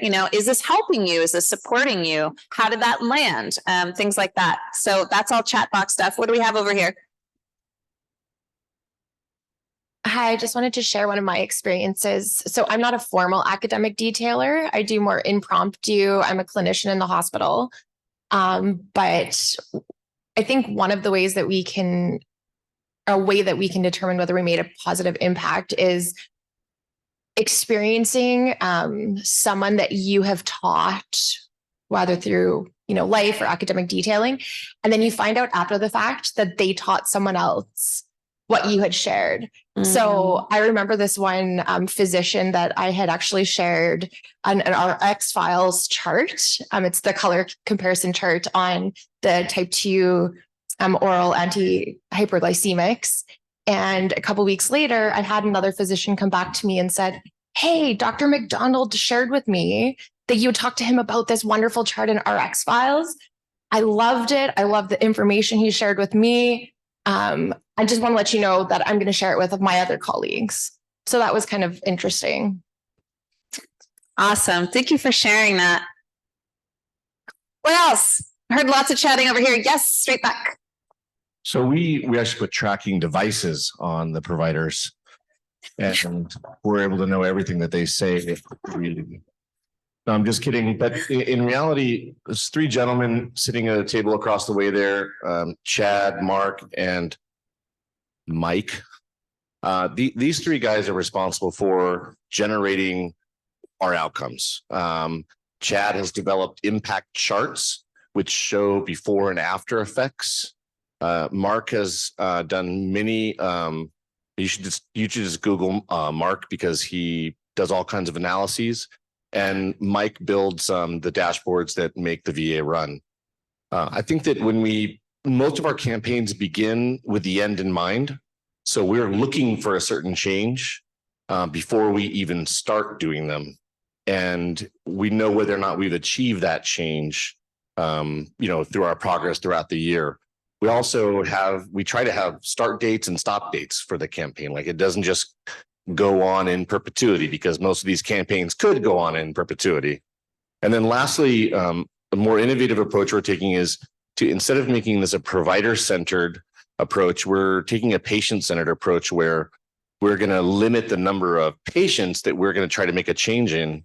And then however many visits or providers that are associated with those patients, we're just going to stick to that denominator of, say, 1,000 patients. And we want to see what happened to those folks. Did they have their medications changed? Like, did they have medications added to their heart failure regimen?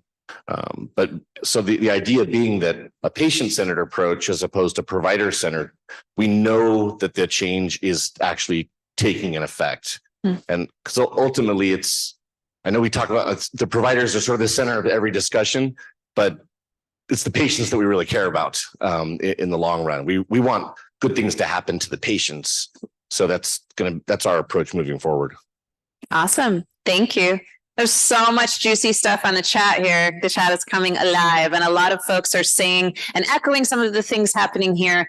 But a lot of folks are also taking this more broadly and saying, just knowing that someone says that they look up to us, people sharing written or verbal appreciation, saying, you've really helped mentor me. You've really helped me think differently about a concept.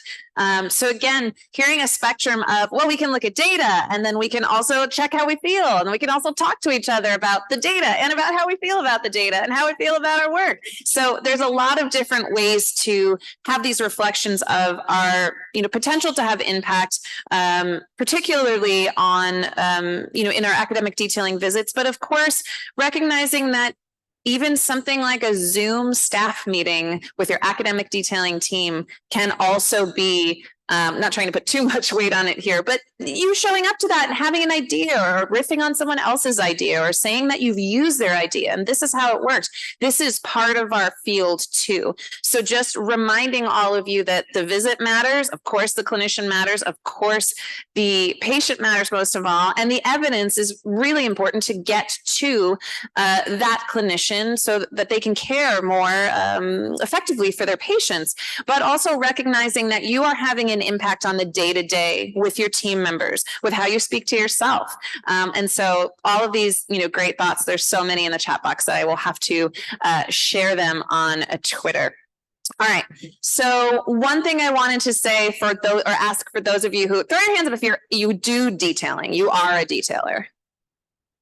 All right. Throw your hands up if you're not a detailer, but boy, you wish you were. All right. And throw your hands up if you do something that supports a detailing program. All right. So I'm going to change this one to,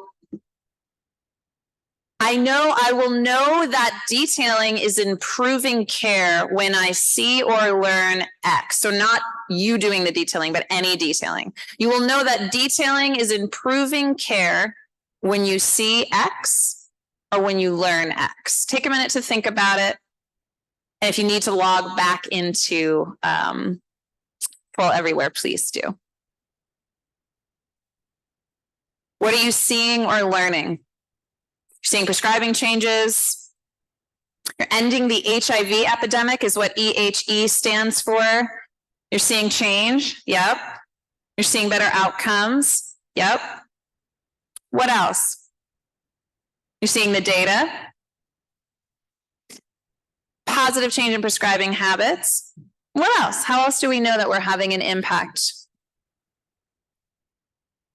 When I see or experience the aha moment, that's an interesting one. So hard to put our fingers on, but we know it when we feel it. When disparities decrease, when patient health has improved. So these are all things that sometimes we have access to data, sometimes we don't. Sometimes we have access to data, but we don't know what to do with it.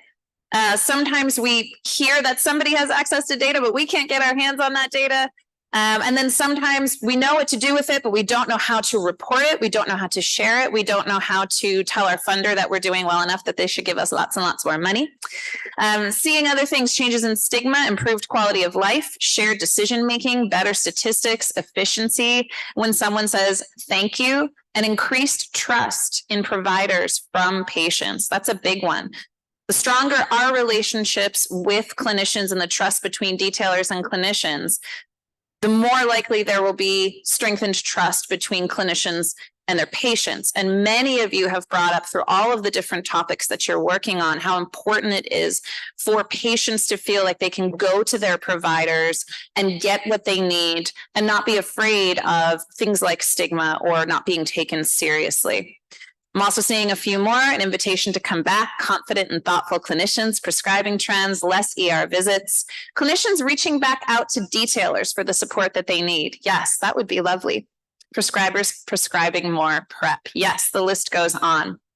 So one last poll, want to know what you need. Fill in this blank. I need blank to help capture and share impact. And it could be anything, including something you know might not be realistic, like tons of money or a magic tool. So take a moment. I need blank to help capture and share impact. Data, access to data, feedback. You need a smile. Oh, who wrote that? You need support. Yes. How do you do it? All the funding in all caps. Yes. Data collection resources. Yes. Yep. Jerry Avorn to visit our network. A clone. Yes, more staff, right? Sometimes resources is money to access data. It's money to get certain programs to help analyze data. And sometimes it's money to just get another one of you. Statewide data, access, money, a secretary. Yes. All right. Well, we're going to help hopefully make, thank you. That was a great segue, whoever wrote NaRCAD. And providers to respond to surveys. Yes, we're going to talk about that too. All right.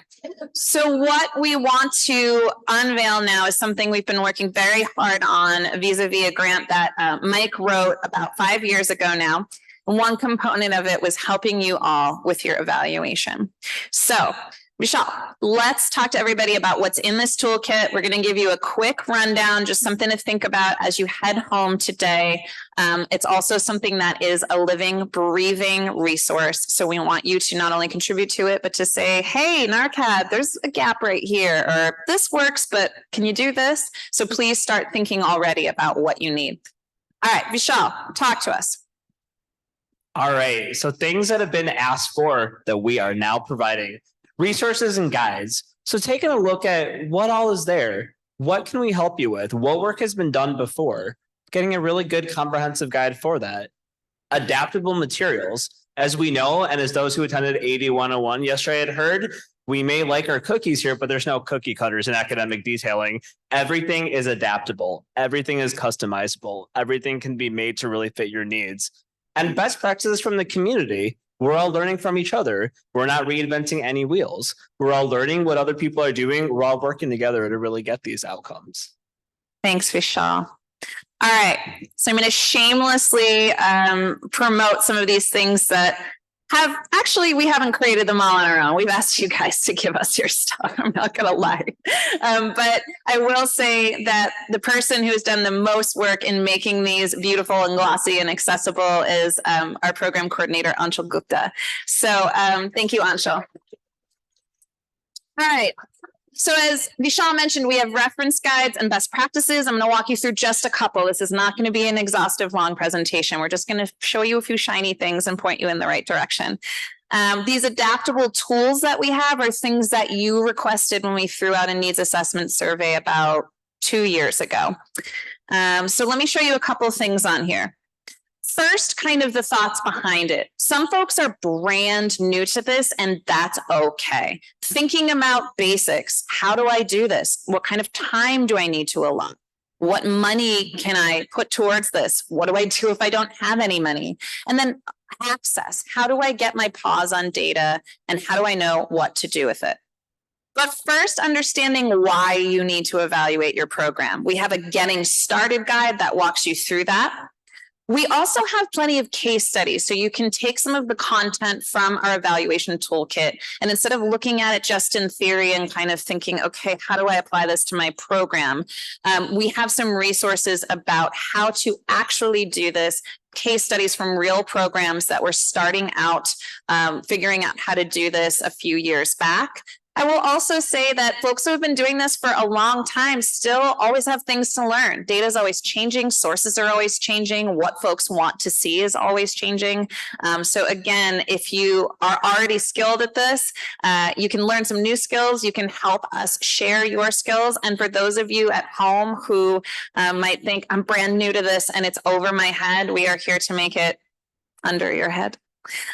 Collecting necessary data, thinking about affordability and access, thinking about who's your audience, who you're showing this to.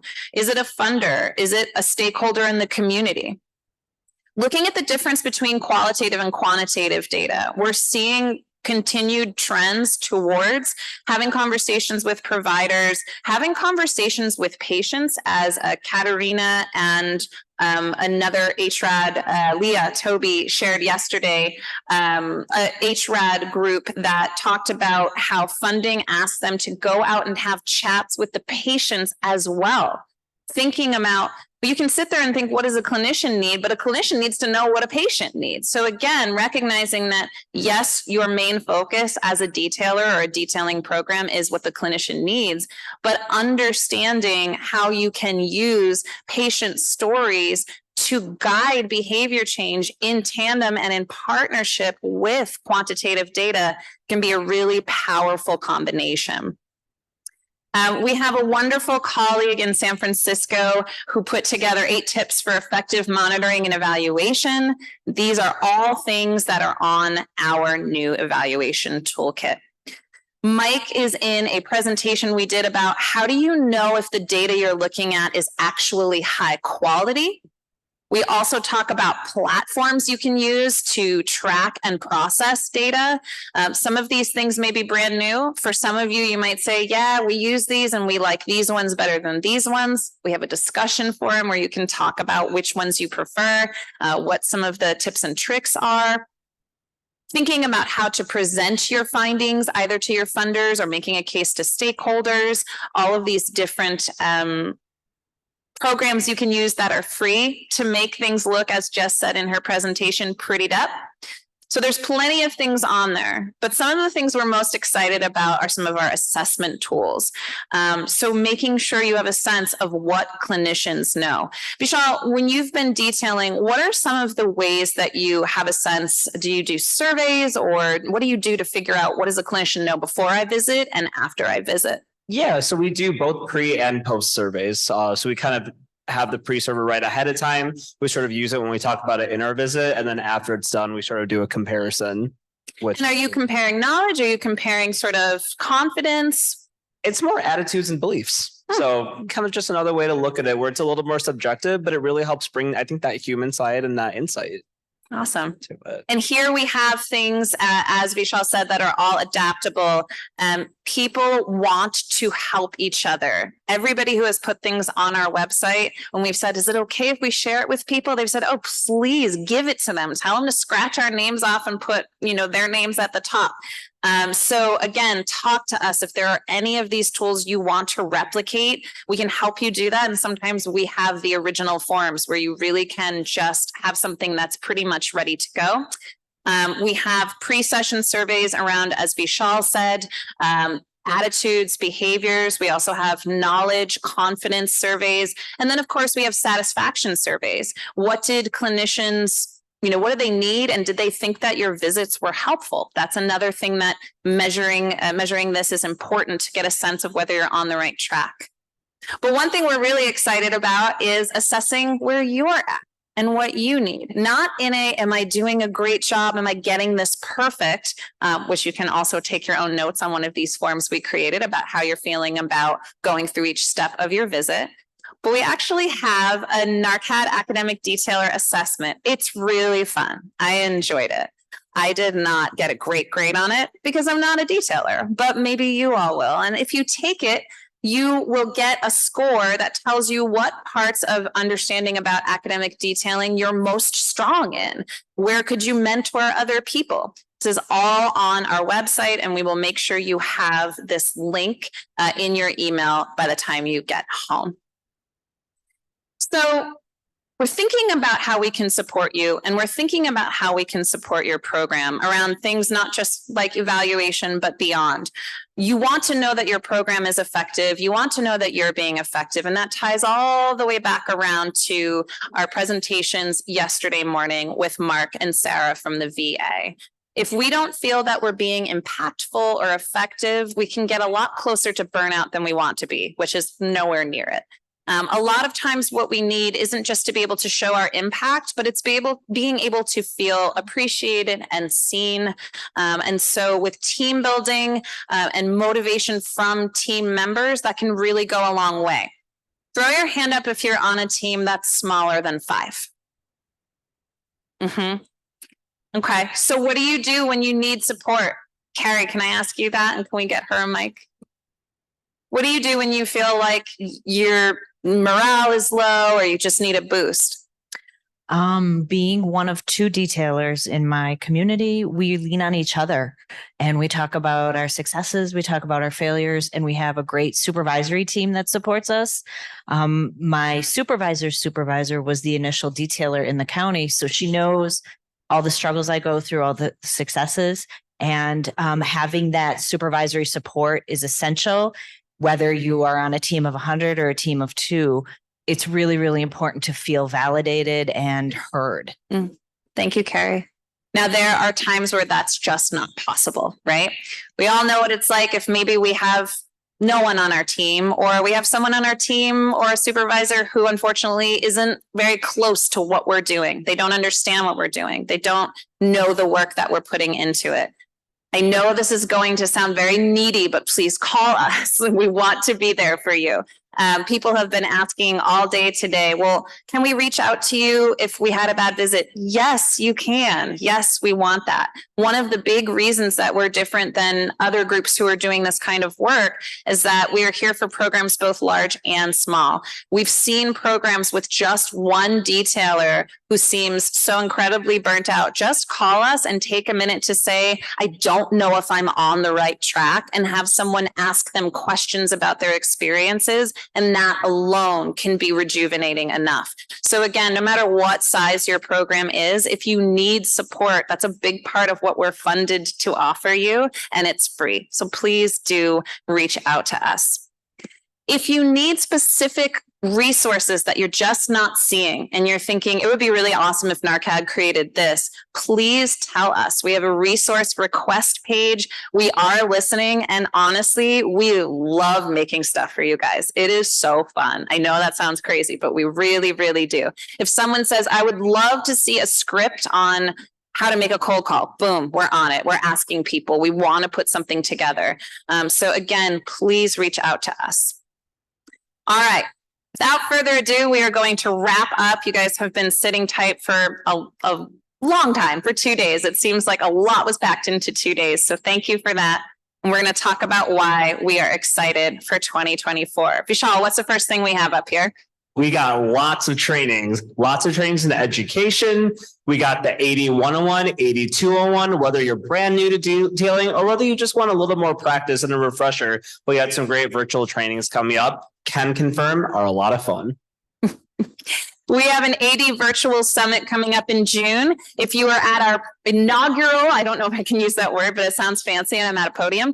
We had our inaugural AD virtual summit just past June. It was phenomenal. It was such a great turnout. You guys were wonderful, engaged, asking great questions. We're going to start doing that every year. And so for those of you who thought, hey, it was great to be in Boston, but I'm not going to schlep out again anytime soon, or I don't have the resources to do that, do not worry. We will be fully dedicated to a virtual event in June.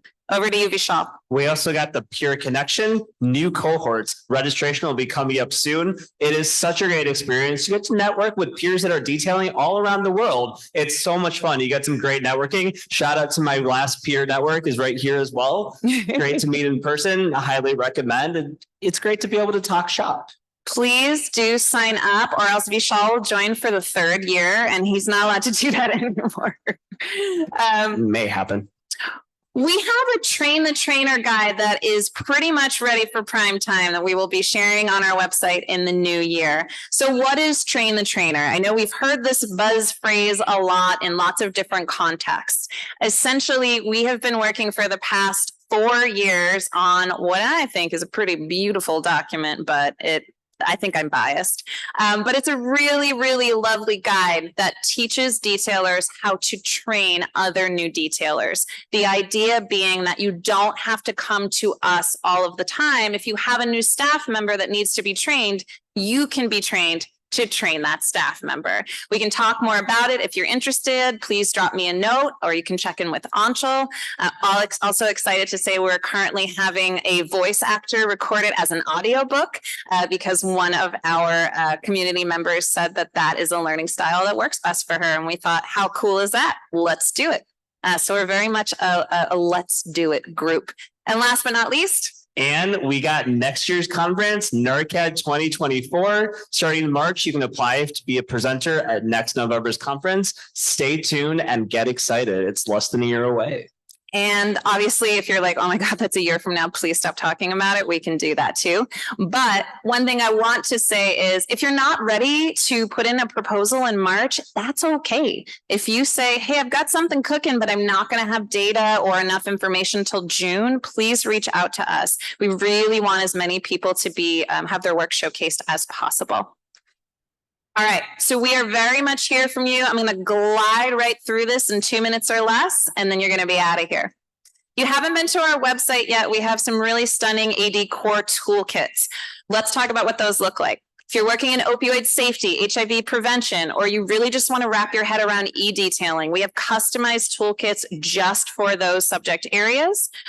We also have a program planning hub. It is soup to nuts. How do I start a program? If you're already here and you're with a robust program, that's great. You might not need these steps, but if you're looking through it and you're thinking, I've never thought about that step, let me reach out to NaRCAD, please do. Similarly, if you're seeing, hey, NaRCAD missed a step that our program uses that I think is pretty cool, please reach out. The idea is to share the wealth. We also have a healthcare inclusivity toolkit. It's something we've been building for the past couple of years. We'd love you to check it out. And it's across multiple topics and just ways to continue thinking about yourselves and your programs going in to meet with clinicians, especially around these topics where stigma may come up. And how do you encourage those clinicians to use inclusive, patient-centered language? We have the details blog, which we always try to keep fresh and funky, try to make it a little bit light, but also talk about the things that are important in our field. Please check it out. If you'd like to be featured on our blog, please don't be afraid to toot your own horn. We would really, really love to interview you. So please email Anshul if you are interested. All right, Vishal, let's talk about what we offer for support. NaRCAD's got some incredible support that's going to keep you going. We got virtual support, taking a look at our website with all the toolkits, presentations, webinars. conference hub, all of that great stuff. We got phone support, giving a call, talking through everything, getting that real-time support that you need, and email support, any troubleshooting technical assistance. Any way you want to get in contact, please do. You got plenty of people that are so excited to help you with anything related to detailing. 100%. You are on our mailing list. If you don't want to be on our mailing list, we will take you off. Just talk to us. The only things that we send out are just, blogs, new events, things like that. But if you'd rather be left alone, please let us know where you can unsubscribe. Last but not least, just want to promote the conference hub here. If you missed anything, if one of your colleagues didn't get to see a presentation that you liked, or if you just want to check out what's been going on in terms of the past couple of years, there's some great resources on there, all video and slide decks, pretty much everything you can possibly, need to access in any format is on there. If you're looking for something or you think, hey, there was some presentation I saw in the past 5 years about somebody from Iowa. Like, we know what that is. So please reach out to us. All right. And we are proud to announce dates for our first training of 2024.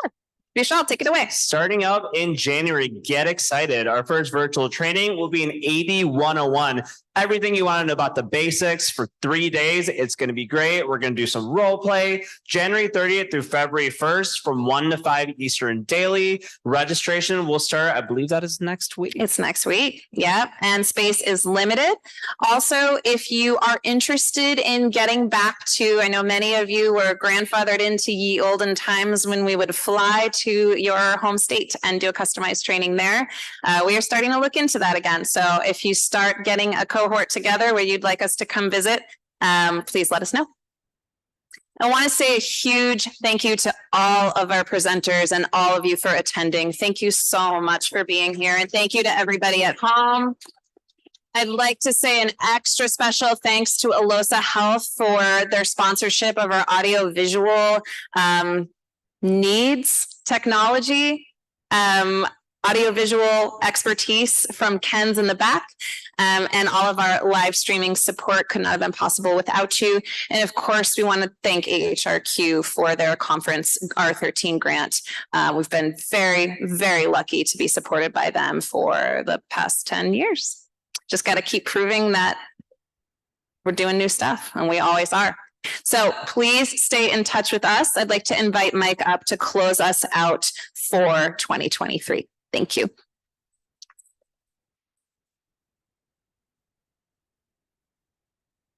All right, I am going to say a very brief farewell, just so that I can hopefully get you outdoors while there is still a little autumn daylight here in Boston. I just really want to echo the thanks that Bevan said to AHRQ, to Alosa Health for the support. The financial support makes a big difference, but it's really the people that are at the core. We talked yesterday and throughout the 2 days about how this is a human endeavor, and it is our team that really makes it happen.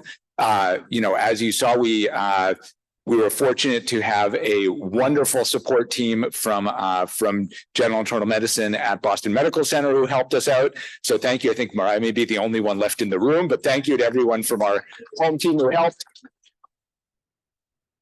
But I especially want to take a moment to thank the people who really put the whole conference together. One of the true privileges as NaRCAD has matured over the years is to see how it's grown and to be able to sit, get a plum seat saved for me and to enjoy tremendously all the amazing stuff that is put together. I want to start by thanking sort of our newest member of the core family, Vishal, who has brought just boundless energy and is really making me feel like I need to work on my supply of dad jokes to keep up with him.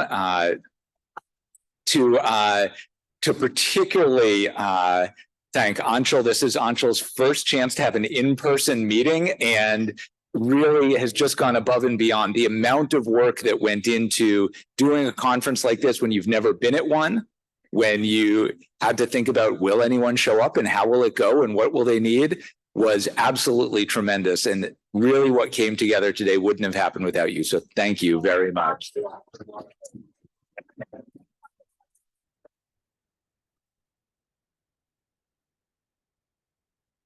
And then to thank Bevan, whose energy really has kept us going, not just these last 2 days, but through the last several years when we've had to deal with not being able to do the work the way we ideally want to do, but have found a way to keep it going, and has, you know, really gotten us through getting back together and getting to enjoy being together again, and doing it with just boundless energy and good humor and a sense of the importance of bringing people together. And that is something that that you really just can't underestimate, and for which I know everyone in the room and online is incredibly grateful. So thank you, Bevan, for that.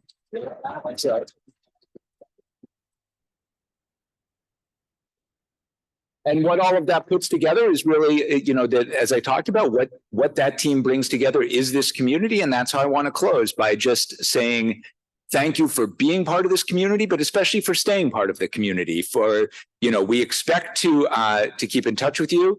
I know the core team is meant to be taking the day off tomorrow. I really don't want to get any emails from you tomorrow because you're supposed to be taking the day off. But then after that, we'll be right back to it, and really we'll be looking forward to hearing from you, your ideas, your passions. It is really about what we've built and what we hope that we'll continue to grow together. So with that, let me thank you all so much for being here. Turn you loose onto Boston for the rest of this lovely fall day. As Bevan promised, it has stopped raining as she demanded this morning. So you can get out there and enjoy the rest of your day, and safe travels to wherever you're going. Thanks.